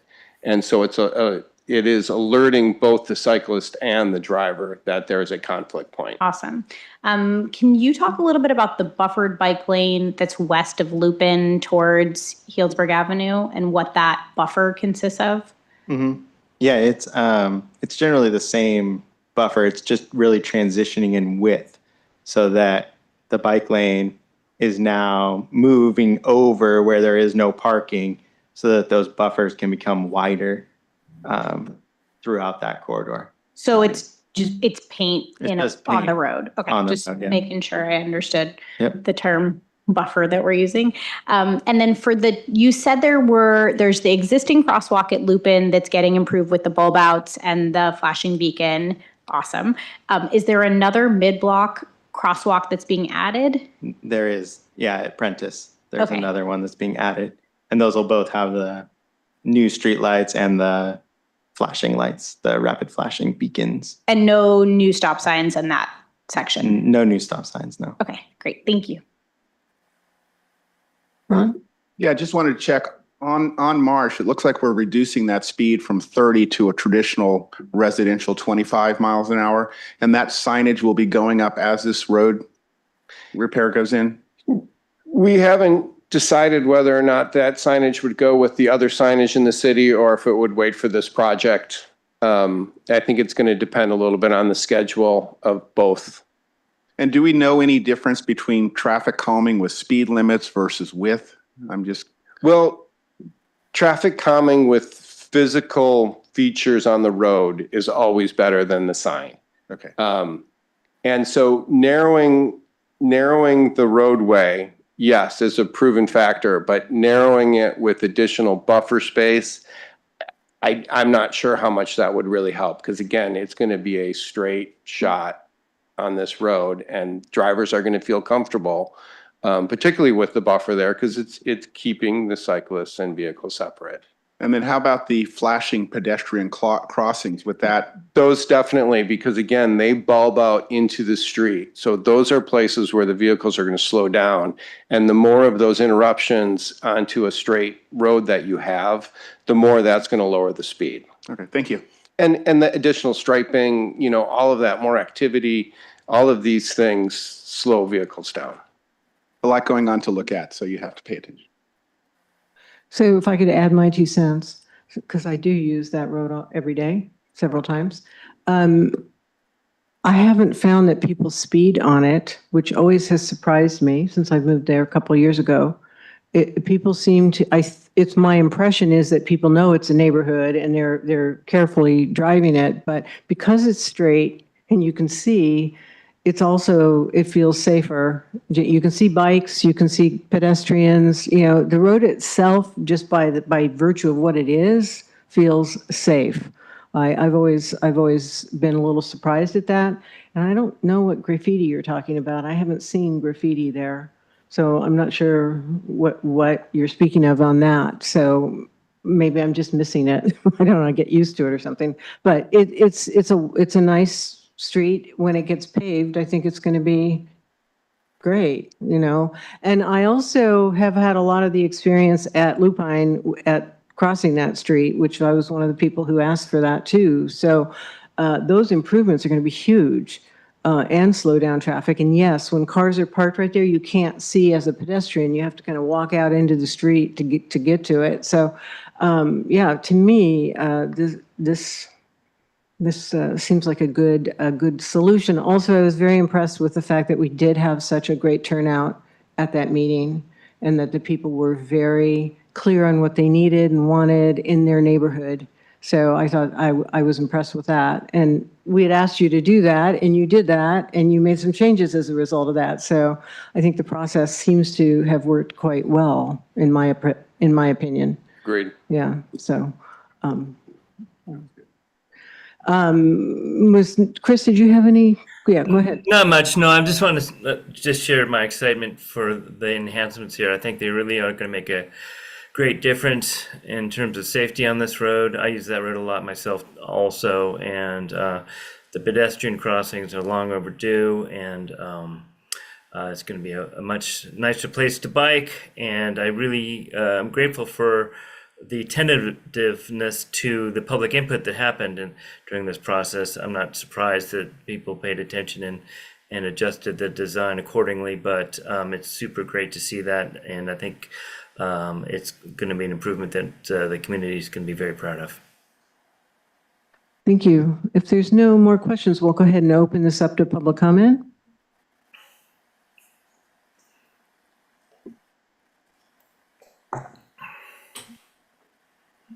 Welcome.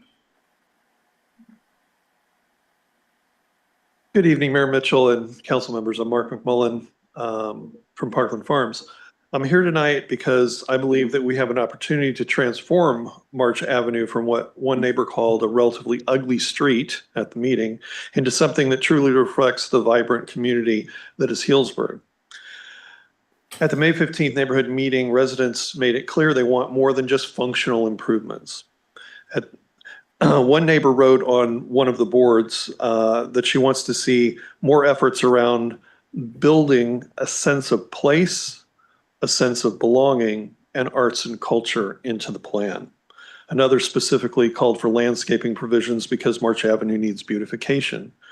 I wrote on the same board urging that staff incorporate arts and culture into the design and to plan for art, even if you don't have the funds now, because this is an evolving streetscape and not a static, boring project. Here's our problem. Our Arts and Culture Master Plan adopted in August 2021 explicitly states that art is to be considered for every community concept or design, guiding all possibilities and decisions that follow. It requires that artists be part of the design team from the onset, and that we should use percent for art dedication of the project funds to incorporate public art. Despite these clear mandates, the March Avenue project proceeded through the design without any consideration of that integration. I heard nothing about art, about anything that we've heard tonight. No artists were consulted, no art budget was allocated, and no creative placemaking elements were planned from the beginning.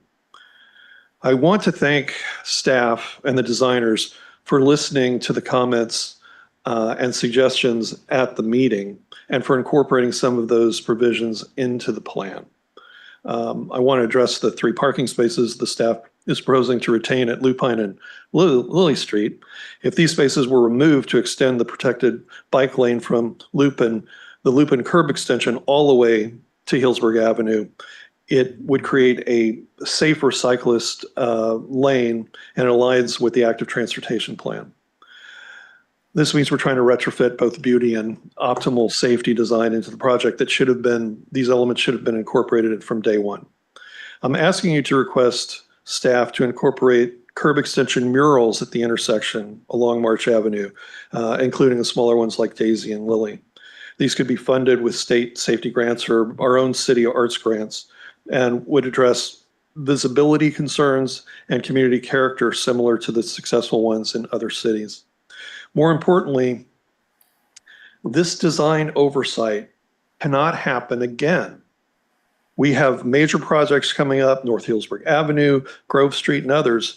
Each one is a chance to demonstrate that we're serious about creating places that aren't just functional, but inspiring.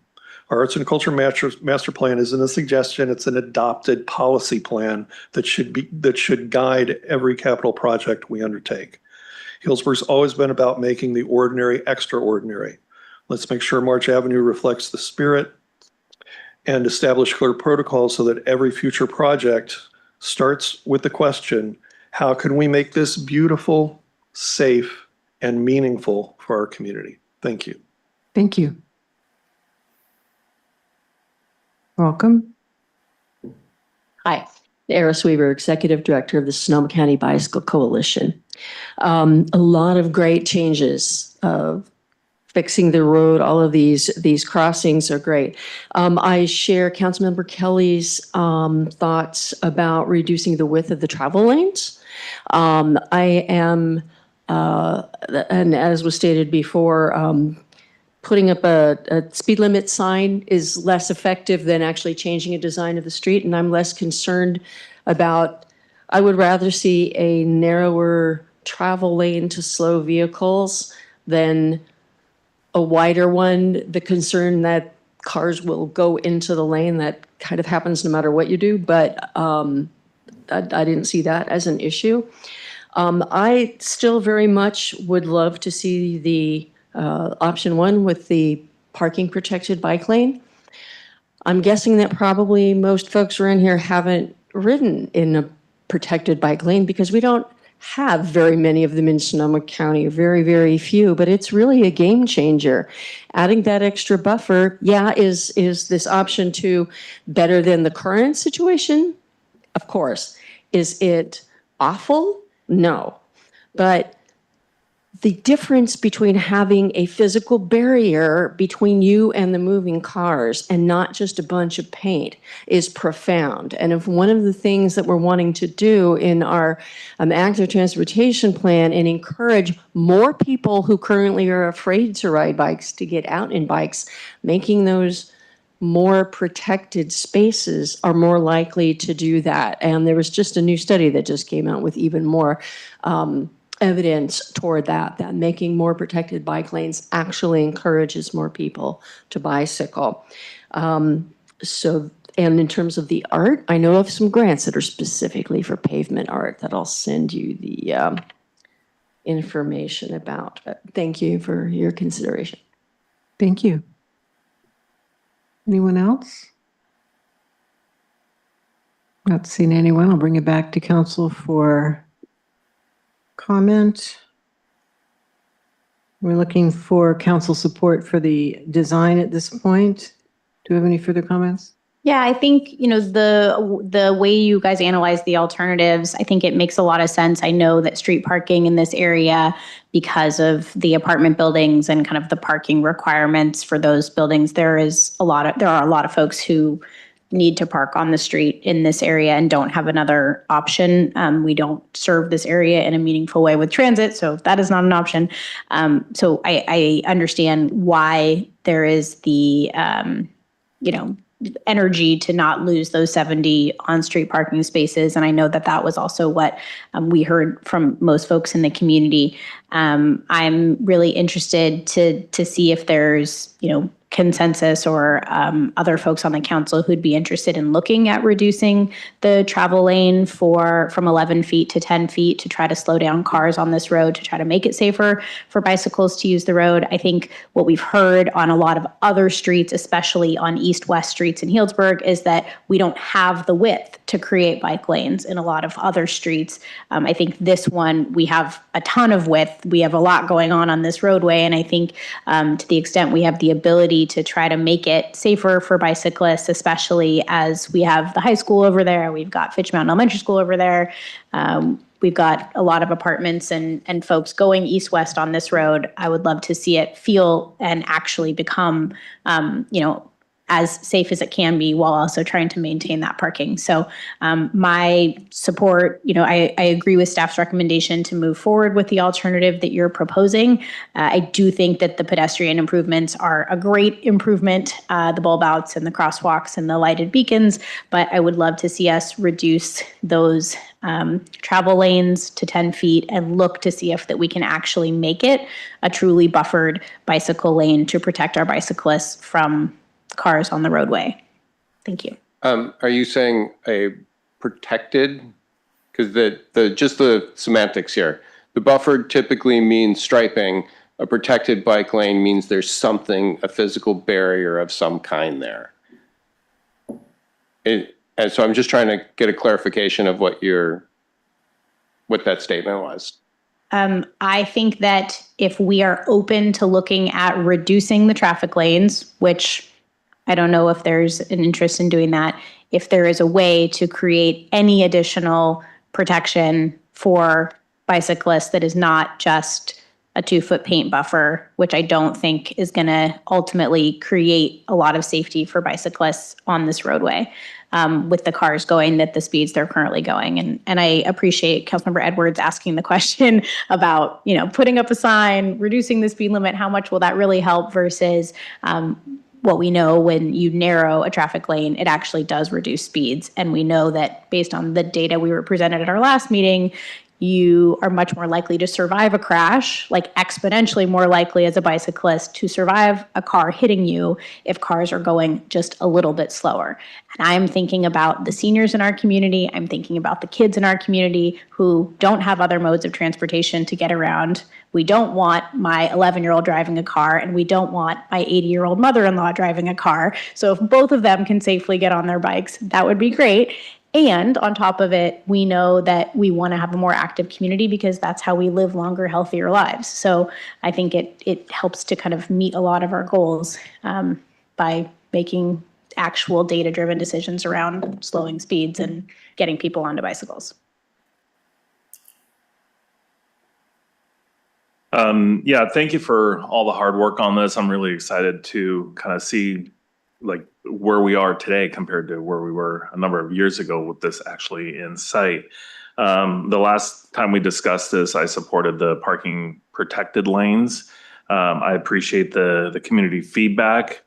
And I think it really, I am protective of parking. I think it's important for the neighbors that have the parking, to lose that many parking spaces with the previous plan. To me, that's a problem.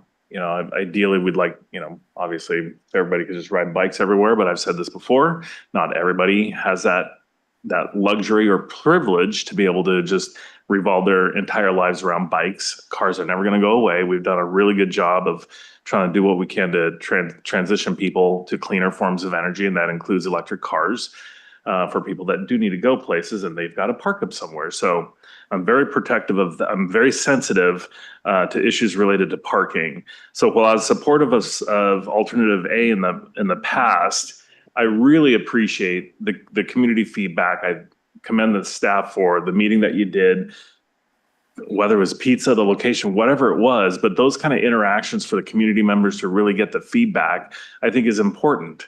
And so I support our neighbors and I support alternative B, the staff recommendation. And to quote Elvis Presley, a little less conversation, a little more action. Enough with the dilly-dallying. We need to get this done. This has taken way too long. I support the staff recommendation. I'm ready to move forward. Thank you. Thank you for that. Vice Mayor, go ahead. Thank you. I definitely support the overall plan and preserving the parking the way that it does. The changes that are west of Lupin towards Healdsburg Avenue are great. But I do support really anything that's going to lower speed limits. And I think if we can accomplish that by going to 10 feet lanes, then I'm all in favor of that. I hope that the determination for doing that is not going to be an exhaustive effort because it would take a lot of time. I understand Councilmember Hagley's concern about dragging this on, but I think that could very well be a meaningful change, and it wouldn't be too difficult to determine that. So I would like to see that change. The other thing I'd like to see is just some indication of how and when we can start to consider and incorporate artistic embellishments. And at this point, it's just a question of how does that fit in the process? And once we know that, then people who are engaged in that can act accordingly.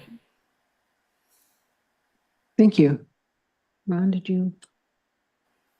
Oh, I was just trying to find what it seems like speed is the issue of how fast cars travel. And we had the extensive study, and I don't remember off the top of my head what the range we could reduce the speed on Marsh Avenue was.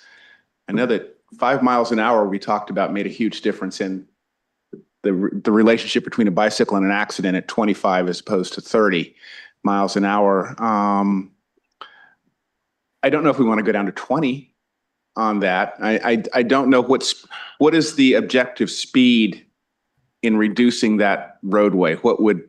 Are we assuming that people would then drive 20 miles an hour, or are we still going to have a narrower street with the 25 mile an hour speed limit? The recommendation was for 25, and I would strongly suggest that we keep that for now. What would happen is in the future, we would have future speed surveys. And then based on that, there could be a possibility to further reduce it. As you start getting under the 25, it becomes more of an issue for enforcement. And I don't have the speed survey consultant here with me to probably say it the right way.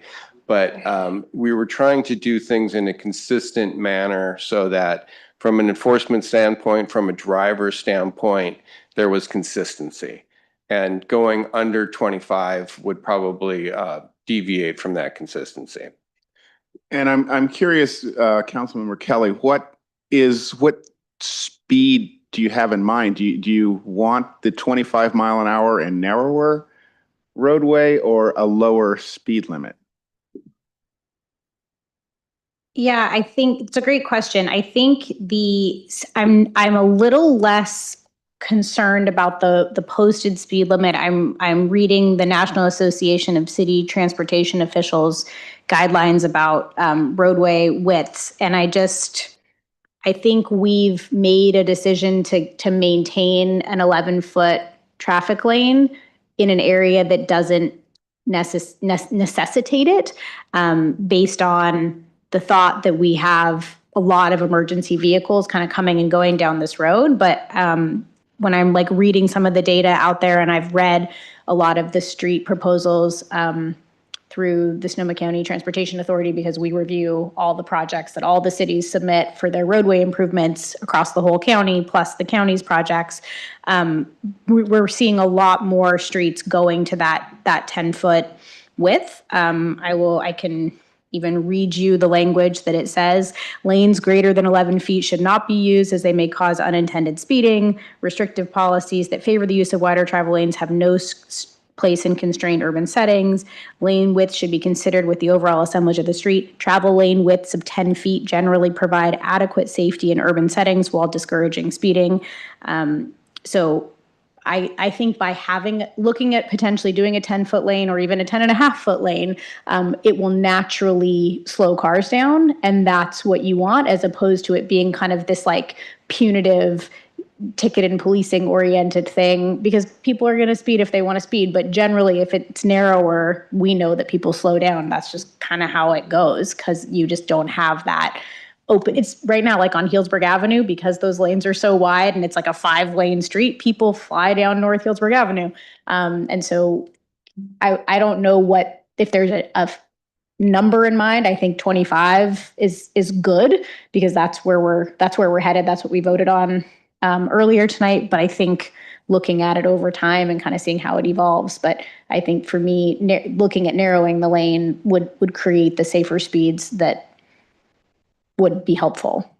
Because I'm looking at that we paid the traffic engineer study and they recommended no more than 5 mile an hour reduction. And so I'm just concerned if you want to look at, experienced drivers, you can narrow the road, but our very young drivers and our very old drivers, I'm fine. Yeah, I think with the way that the traffic study was saying only lower at 5 is that's when all the road conditions are staying the exact same.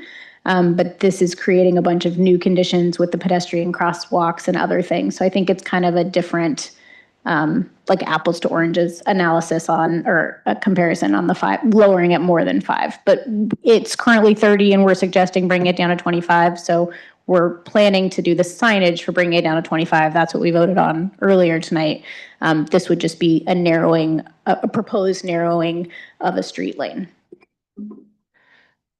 So I agree with Councilmember Hagley. It's move on here. We're sort of, I feel like we're going in circles. Thank you, a little bit, and sort of so much after the fact. So Larry, I think you said at one point you wouldn't object to the 10-foot. Well, tell me about that. What does that mean? What I would like to do before we were to change anything would be, one, talk to Sonoma County Transit. I believe this is a transit route. I would want to talk with police and fire and with the ambulances, because that's all an impact on them.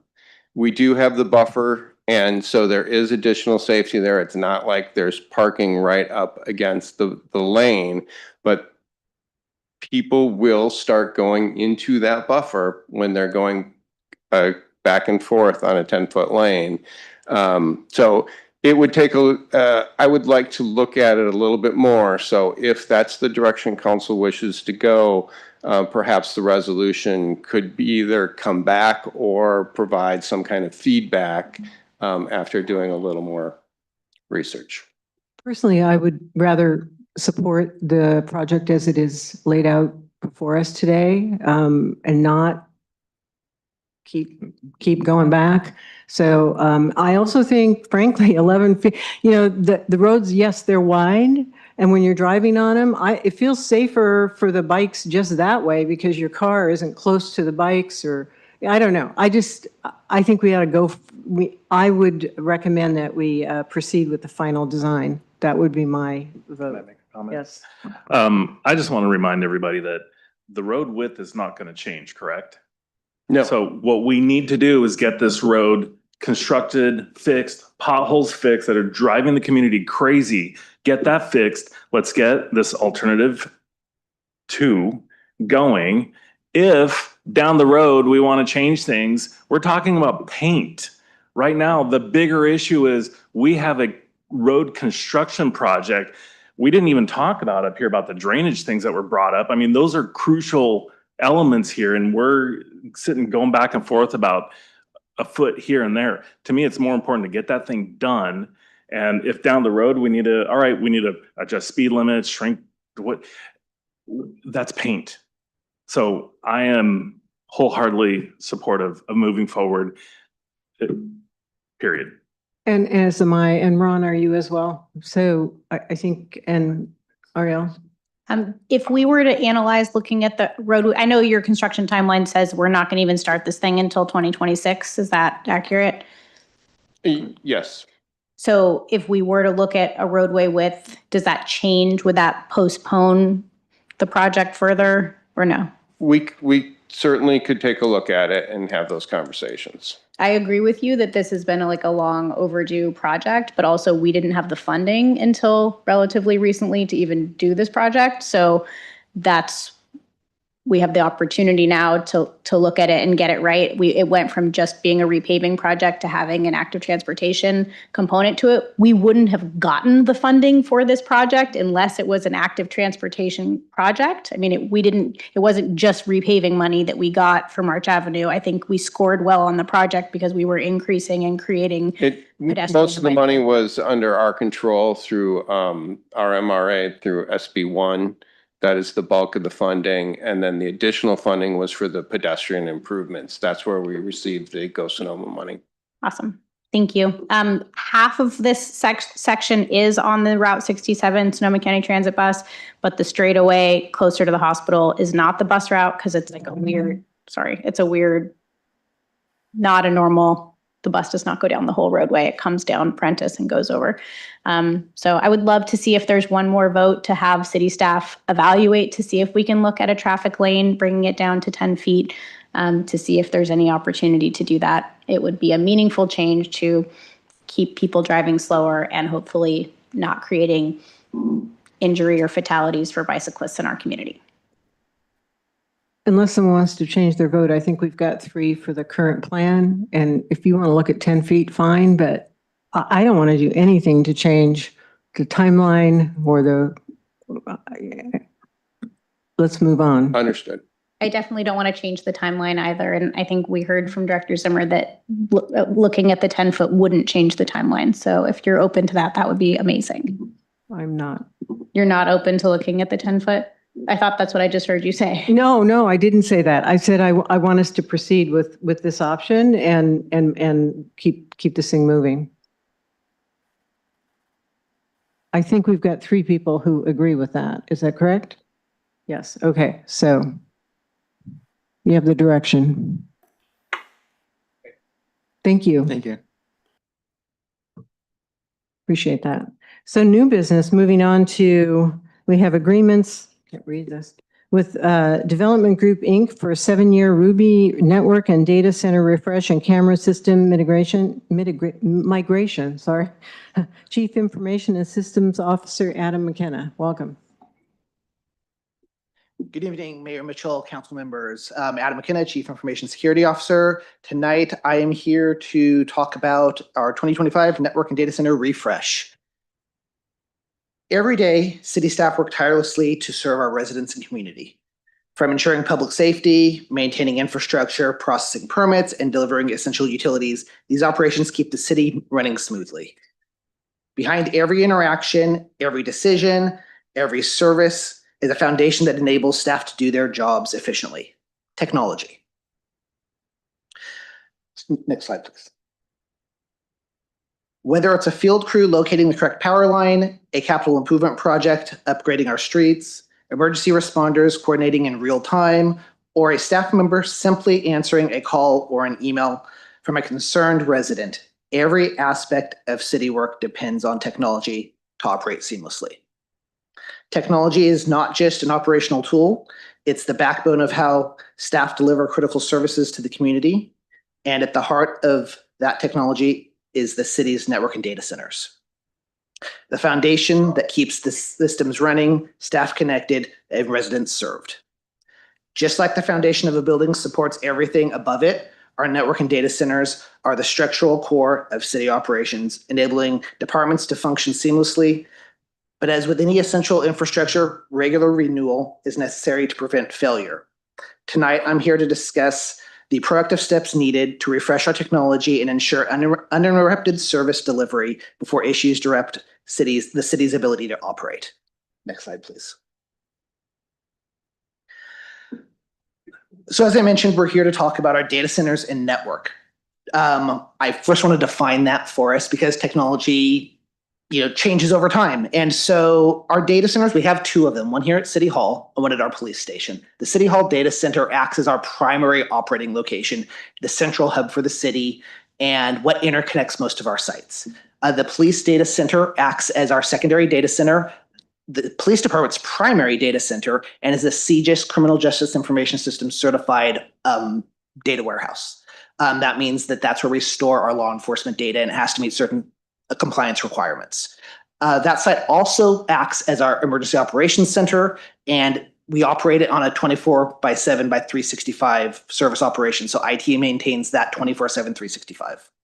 Our network connects everything. So it makes sure that if you need data from one of our data centers, you can get it at whatever site or off site. And so if you think about our data centers as buildings within the city, the network is the streets, roads, pathways that connect everything. So just like a building needs a strong foundation, city operations depend on a stable IT infrastructure. And today, we just expect it all to work. Next slide, please. When I first brought the 2018 network refresh forward, I knew the city needed a stronger IT foundation. But even then, I didn't realize how much it would grow.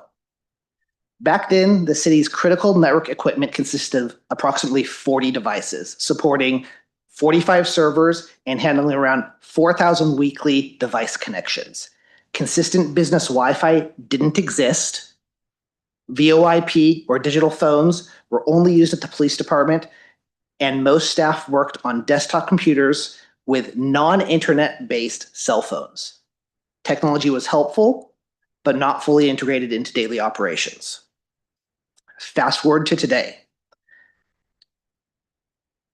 And the city's network has more than doubled in scale based on demand. Now supporting over 80 critical network devices, 90 virtual servers, 200 plus VoIP phones, and close to 150 managed smartphones and tablets. All of that enabling a laptop-based mobile workforce needing secure access from anywhere. Weekly connections have surpassed 10,000 devices, with 2/3 directly supporting municipal operations. Additionally, we've added 3 new facilities with managed IT infrastructure, 2 of which are public-based, the Foley Pavilion and the Plaza, expanding city network footprint and increasing both demand and complexity. This system has delivered a 99.97% uptime, which means that we have less than 3 hours of unplanned downtime per year on average, allowing IT to shift from reactive troubleshooting to proactive management, reducing emergency interventions and enabling long-term technology planning. It also adapted seamlessly during the pandemic, ensuring uninterrupted municipal operations, including remote access and video conferencing. Like all core infrastructure, IT systems operate on planned renewal cycles and to maintain long-term stability. The 2018 refresh was designed for a 7 to 8 year life cycle, and we've now reached that expected transition point. Next slide, please. While the city's reliance on technology has grown exponentially, making this refresh both beneficial and essential to sustaining city services, there are a number of critical risks additionally identified that increase the urgency of this refresh. Our network systems, as well as our server systems, have reached the end of their licensing period. And when their licensing expires, they will become non-operational. We have security risks in our wireless systems throughout the city, as well as our firewalls, which act as the barrier between our network and the public internet. Those devices are reaching end of life, which means that they will no longer get security updates, with the concern being they could be breached. We're reaching storage overload on our data centers as well. Current storage is at 98% capacity, expected to exceed limits soon. And when we get any closer to 100%, those systems may stall. With all the increases in systems, data, and storage, our backups now have a much shorter time to back up. So instead of 14 to 30 days of backups, we have less than 7. And one of the things that has changed over time with technology is how ransomware and cyber criminals attack backups. One of the things that has changed is instead of just your data being corrupted, they can attack your backups and corrupt that as well, meaning you can't restore. Immutability takes care of that by making sure your backups cannot be changed once made. And in addition to that, a backup is only as good if it works. And so testing your backups is critical. And with 90 servers and approximately 2+ hours to test each backup, that's a month and a half of work for each day's worth of backups that we do. And we back up every day. So impractical for staff to do that. Additionally, we talked about the increases in capacity and devices throughout the city. We have sites like the police department that no longer have capacity for any more network devices to be attached. Next slide, please. Without this refresh, the city will likely experience system outages, have security vulnerabilities based on equipment reaching end of life, could risk cybersecurity insurance or increased cybersecurity insurance rates, and likely will have disruptions of essential services, even for our residents. The network refresh is intended to reduce security vulnerabilities, but it can't eliminate them 100%. Next slide, please. Our proposal is what we did in 2018, a refresh of our technology. This refresh would include 75 or more switches, 4 firewalls, and wireless systems across 10 sites, server and storage expansion and upgrades, doubling our storage capacity to support 8% annual growth, implement immutable and testable backups, as well as increase the storage so we can retain our backups longer. It would also take our camera systems, which are currently tied to our network system, and break that apart into a more robust physical security platform. Currently, when our network licensing expires, our camera systems expire as well, and so we want to separate that. Additionally, it resolves capacity concerns previously mentioned, and if approved, the project would roll out in the fall, most likely beginning of October, and last for 3 to 6 months. Next slide, please. Now, our previous infrastructure project cost well over $2 million with a total cost of ownership. Now, with a mission-critical infrastructure nearly twice the size and hardware licensing costs having risen nearly 50% in the last 8 years, we should expect some amount of cost increase. Tonight, we're proposing 2 options with a recommendation. Previously, we used a capital expense model. We purchased everything outright and then financed it, with the understanding that we will always need modern technology and that we need to ensure a way to pay for it going forward. We are recommending moving to an operational expense model. Operational expense removes any upfront investment and bundles in support and unexpected expenses handled by the vendor. So an example was that after COVID, Cisco increased their licensing by 35%, and we had to absorb that moving forward with our licensing annually. With an operational expense model, the vendor takes that risk on. And so we are recommending a 7-year plan, which even that was challenging to attain because most vendors do not want to forecast out 7 years for their expenses, with a total cost of $4.86 million. However, the annual cost for that is $694,668 annually. And this would be a consistent amount each year. So going forward, we know what our costs are going to be. Again, bundles in support, licensing, all the pieces that we would come to expect. The 7-year operational expense model lowers is the lower price while reducing all of our risk factors. It additionally absorbs $100,000 annually from the existing IT budget. The 7-year operational expense saves well over $300,000 as compared to the capital expense model, and that's before adding any financing terms to the capital expense option that would be needed or knowing the true cost of licensing and equipment years from now that are otherwise both included in the operational expense model. Next slide, please.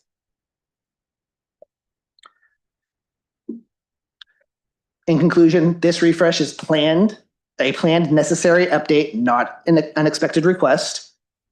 Current infrastructure has reached end of life. It can no longer sustain reliable city operations. Not acting could cause service outages, cybersecurity risks, and operational disruptions. The operational expense model ensures stability, financial predictability, and minimizes risk exposure. And by approving this refresh, the city invests in long-term service reliability, and IT resilience. Additionally, it meets a number of council goals. Next slide, please. So we have 4 requested actions tonight. The first one is to authorize the city manager to negotiate and execute a 7-year service agreement with Development Group, Inc. for their Ruby network and data center refresh with an annual cost of $694,668 for a total of 7 years, not to exceed an amount of $4,862,676.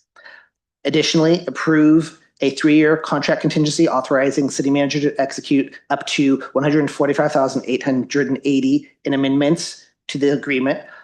Third, authorize the city manager to execute a purchase agreement with Development Group, Inc. in the amount of $117,755.44 for the replacement, licensing, and migration of the city's camera systems to the Verkada physical security platform.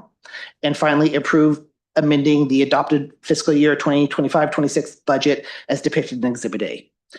Finally, this approval isn't just about technology, it's about ensuring city staff can continue to deliver essential services our residents rely on. Thank you. Next slide, please. Happy to take any questions.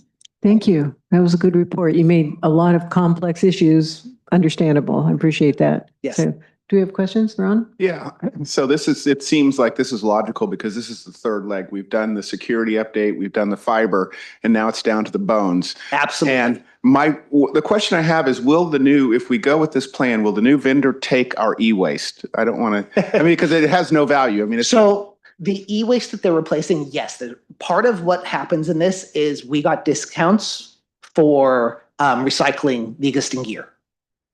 We can keep any of it that we do want to if we want to use it in some way, shape, or form, but otherwise they do take the gear. And it's like a 7-year-old cell phone. Absolutely, yes. It really doesn't serve the purpose. It's end of life. I leave my phones that long, but I'm just strange on that way. Absolutely. But no, I think this is I think you laid it out well. I think you definitely were very clear on the loss of license. If anybody has ever lost a website and tried to get it back, a URL, it's very difficult. So I'm glad we're proactive on this ahead of time. And looking at what some of the other cities have cost when this has happened is, I think, as Dave said, we need to move on this. A little more action. So thank you very much. Absolutely. Anyone questions? No? Chris? Yeah, thanks. Not really a question. I just want to reiterate what Councilmember Edwards said, is that, hacking is a real horror. It's expensive and it's destructive and it's a real danger. And I'm glad that the city is making a commitment to take it seriously, and also taking seriously our responsibility to protect people's civil liberties by protecting the camera systems, but also all that personal data that's being stored by the city. So it is a big responsibility. The price tag is daunting. There's no way to get around that. Let's not sugarcoat it, but I think you made a really strong case that we support this move. Thank you. Thank you. If no other questions, I'll open this up to public comment. No, I'm not seeing anybody come forward. We'll close the public comment. Yeah, I want to say thank you too. So I guess I kind of do have a question on the 7 years.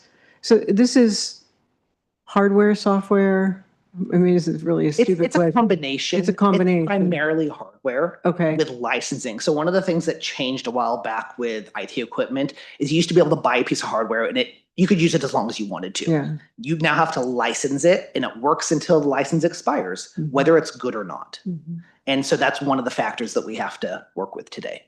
And since the technology continues to change, is a 7-year period a good amount of time, or would it include upgrades in the license that we've got? Good question. So the equipment is the equipment. However, one of the things that is my focus when I design one of these systems with our vendor is to future-proof it as best as we can. So the last upgrade, I knew there were things emerging like video conferencing that the city didn't use when we brought this new system in. 2 years later, we started bringing video conferencing in, and I believe another year or so later, the pandemic hit, and we already had video conferencing on site. What's going to happen over the next 7 years? I have my guesses, but our goal is to have good footing and a strong foundation so we can adapt to that.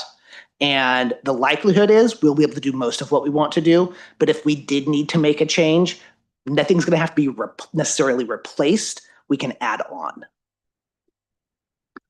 Oh, wait, one more question. Please. So the annual fee is the 600 and. Correct.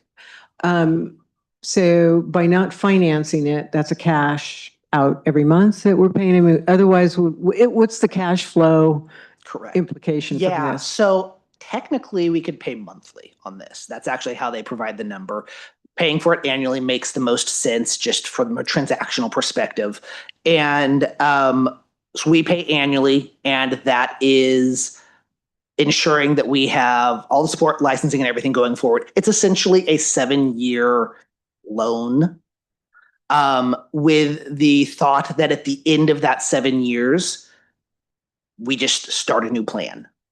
But at that point in time, in 7 years, all of this technology has become obsolete. Now, in the agreement, if you look towards the back, there are some buyout options. But generally, by the time we hit that, what are we going to be doing with technology in 7 years? Most likely, we'll need something different. Okay, yeah, thank you for that. Ron, you had something? Yeah, in looking forward, and just a question I have is that I know that most AI work, we're not planning to do anything, but that's done offsite, or is that something that we would have incorporated? I know we're going to 36 terabytes of storage. Sure. On that, and that's all solid state. So that's actually one of the things that changes for us. So I'll answer the storage question first and then talk about AI. So our storage, as part of this upgrade, our existing storage is both traditional spindle disk with some flash or solid state storage.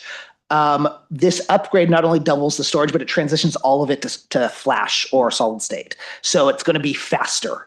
A number of other things that happen related to that is all the backbone in the server environments go to faster connections to support that. Now with AI, there are two models. You can either do it in the cloud, and we've all seen the different sites that are out there for AI. That's all public AI. So if you put something in there, you've given it to the AI engine, you don't get it back. Anybody could access that data. There's also private AI, and you normally would build that in conjunction with a cloud AI and then you store it on site. We could do that. I don't think we're planning for it today. No. If we wanted to go there, we would look at what it would take to do that.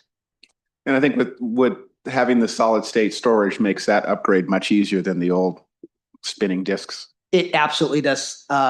In fact, most AI is run based off of graphics cards, not solid state.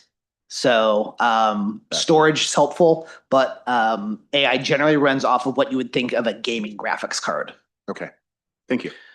All right, I'd like to Thank you. Yes, please. make a motion that we adopt a resolution authorizing the city manager to negotiate and execute a 7-year service agreement with Development Group, Inc. for the Ruby Network and Data Center refresh with an annual cost of $694,668, a total 7-year base cost of $4,862.676, with a 3% contingency, bringing the total not to exceed amount to $5,862,676. $8,556 and authorizing the city manager to execute a purchase order with Development Group, Inc. in the amount of $117,755.45 for the replacement, licensing, and migration of the city's Meraki camera system to the Verkada physical security platform. Second. Roll call vote, please. I have one addition to that motion, and we're amending the fiscal year 2025-2026 adopted budget. Yes. Councilmember Edwards. Yes. Councilmember Higley. Yes. Councilmember Kelly. Yes. Vice Mayor Harrod. Yes. Mayor Mitchell. Yes. Thank you. Thank you, Adam. Okay, so now we're on to council reports on matters of interest occurring since the previous regular meeting. Who would like to start us off? Ron, you want to start us off? Yeah. Yes, we did went to a really kind of different opening. The Williams Salmore Winery, $25 million investment here in a winery, and it is gorgeous, state-of-the-art, with a lot of old school in that. Was Vice Mayor Harrod, City Manager Kay were there also. Did the Windsor Smart opening on Friday. That was an amazing event, and I look forward to Healdsburg really showing Windsor how to open a station when we get our shot in 2028. I also this weekend attended the Santa Rosa Juneteenth celebration for there, and then spent the afternoon here on our plaza with our Juneteenth celebration. So it was a really, really nice way to start the summer off with those events. Fabulous. Ariel? Sure. So I attended the opening night of the Healdsburg Prune Packers and the Healdsburg Pride event that took place last Sunday, or a week and a day ago Sunday, here at City Hall, and then through town at various venues. It was a wonderful celebration that was very well attended. They sold out tickets, and so it was really great to see the community come out in that way. We had the opportunity to host the chair of the Metropolitan Transportation Commission, which is the regional funding entity for the 9 Bay Area region at the Sonoma County Transportation Authority, and we took her for the very first time on a SMART train ride, so she could experience firsthand the train that they have been talking about in Plan Bay Area 2050 quite a bit. And let's see, what else? I'll just leave it at that for now, and really looking forward to quiet council days in July and getting out and doing more in the community. And I know that's always such a great time for us to get to be more engaged in the community because we're spending less time at City Hall. So looking forward to that. And then also coming up this Wednesday is the SMART board meeting for this month. So Councilmember Edwards, I will make sure to mention that that that Healdsburg's going to give them a run for their money in 2028. Thank you. Councilmember. Vice Mayor? Yeah, thank you. Let me see, you can hear me? Yeah, good. Okay. Yeah, the Pride event was really special. It's the first of many, and so there's a lot of momentum there to make this a new Healdsburg tradition, and I was really pleased to be a part of that event. I also went to the William Selmy opening, which was truly impressive, and really grateful for the feedback that those people gave about their experience with the city, developing that property. So that was really nice to hear. Also went to the Anderson Ziegler ribbon cutting, which is a good event to be at. Good Morning Healdsburg with the chamber. We got to hear from Assistant City Manager Mitz, and so that was great for everybody to get a chance to meet April. The mayors and council members meeting in Sonoma, attended that, and the SMART opening was fantastic. It was really great to see what that opening was like, and yeah, I just can't wait for that party to happen in Healdsburg because we really do know how to do an event here, and it's going to be fantastic. Their event was great, but I can't wait for it to be ours. And so, and then finally, Healdsburg High School graduation, a great event for the whole community, I think, and certainly for our family, but for everybody. So congratulations to everybody who graduated from there and elsewhere. It's that time of year, and I'm looking forward to having lots of meaningful conversations with people in Healdsburg through July. Thank you for that. Yeah, so I had just two things I wanted to report. One is I attended the rally, the No Kings rally on Saturday, and it was quite a wonderful event.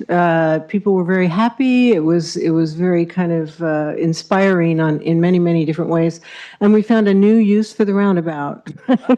It was packed. So I think there were about 2,000 people there. Vice Mayor was there. I saw him. I don't know. There was so many people. It was hard to know who was there. But There's a big question. How many people were there? I've heard over 1,000, and it's hard to say. It stretched all the way from the roundabout to McDonald's, and I concur that it was a very positive, inspiring, community-centered event. And for those of people who felt strongly about that, I think they got a lot of reassurance from their neighbors, and so that's a nice thing to see. And so everybody was well behaved, it was a joy to be a part of. it was. And the other thing I wanted to mention is I'm very happy and proud that I have been appointed by Mike McGuire to be on the California Veterinary Medical Board of the Consumer Affairs Division as their public person from my background with the animal care and sheltering. And so I just got appointed to that. I've got about 6 million forms to fill out now and whatnot, as you all know. But congratulations. thank you. Yeah, I was very excited about that. So it was quite an honor. So I'll let you know what happens, if anything. So these boards sometimes we meet quarterly. So we're going to meet in July. So anyway, it'll be a new experience. So that's all I have. So we'll adjourn the meeting, and Jeff, you lose at 8:45. Or 11:45, depending where you're at. Or 11:45, yeah.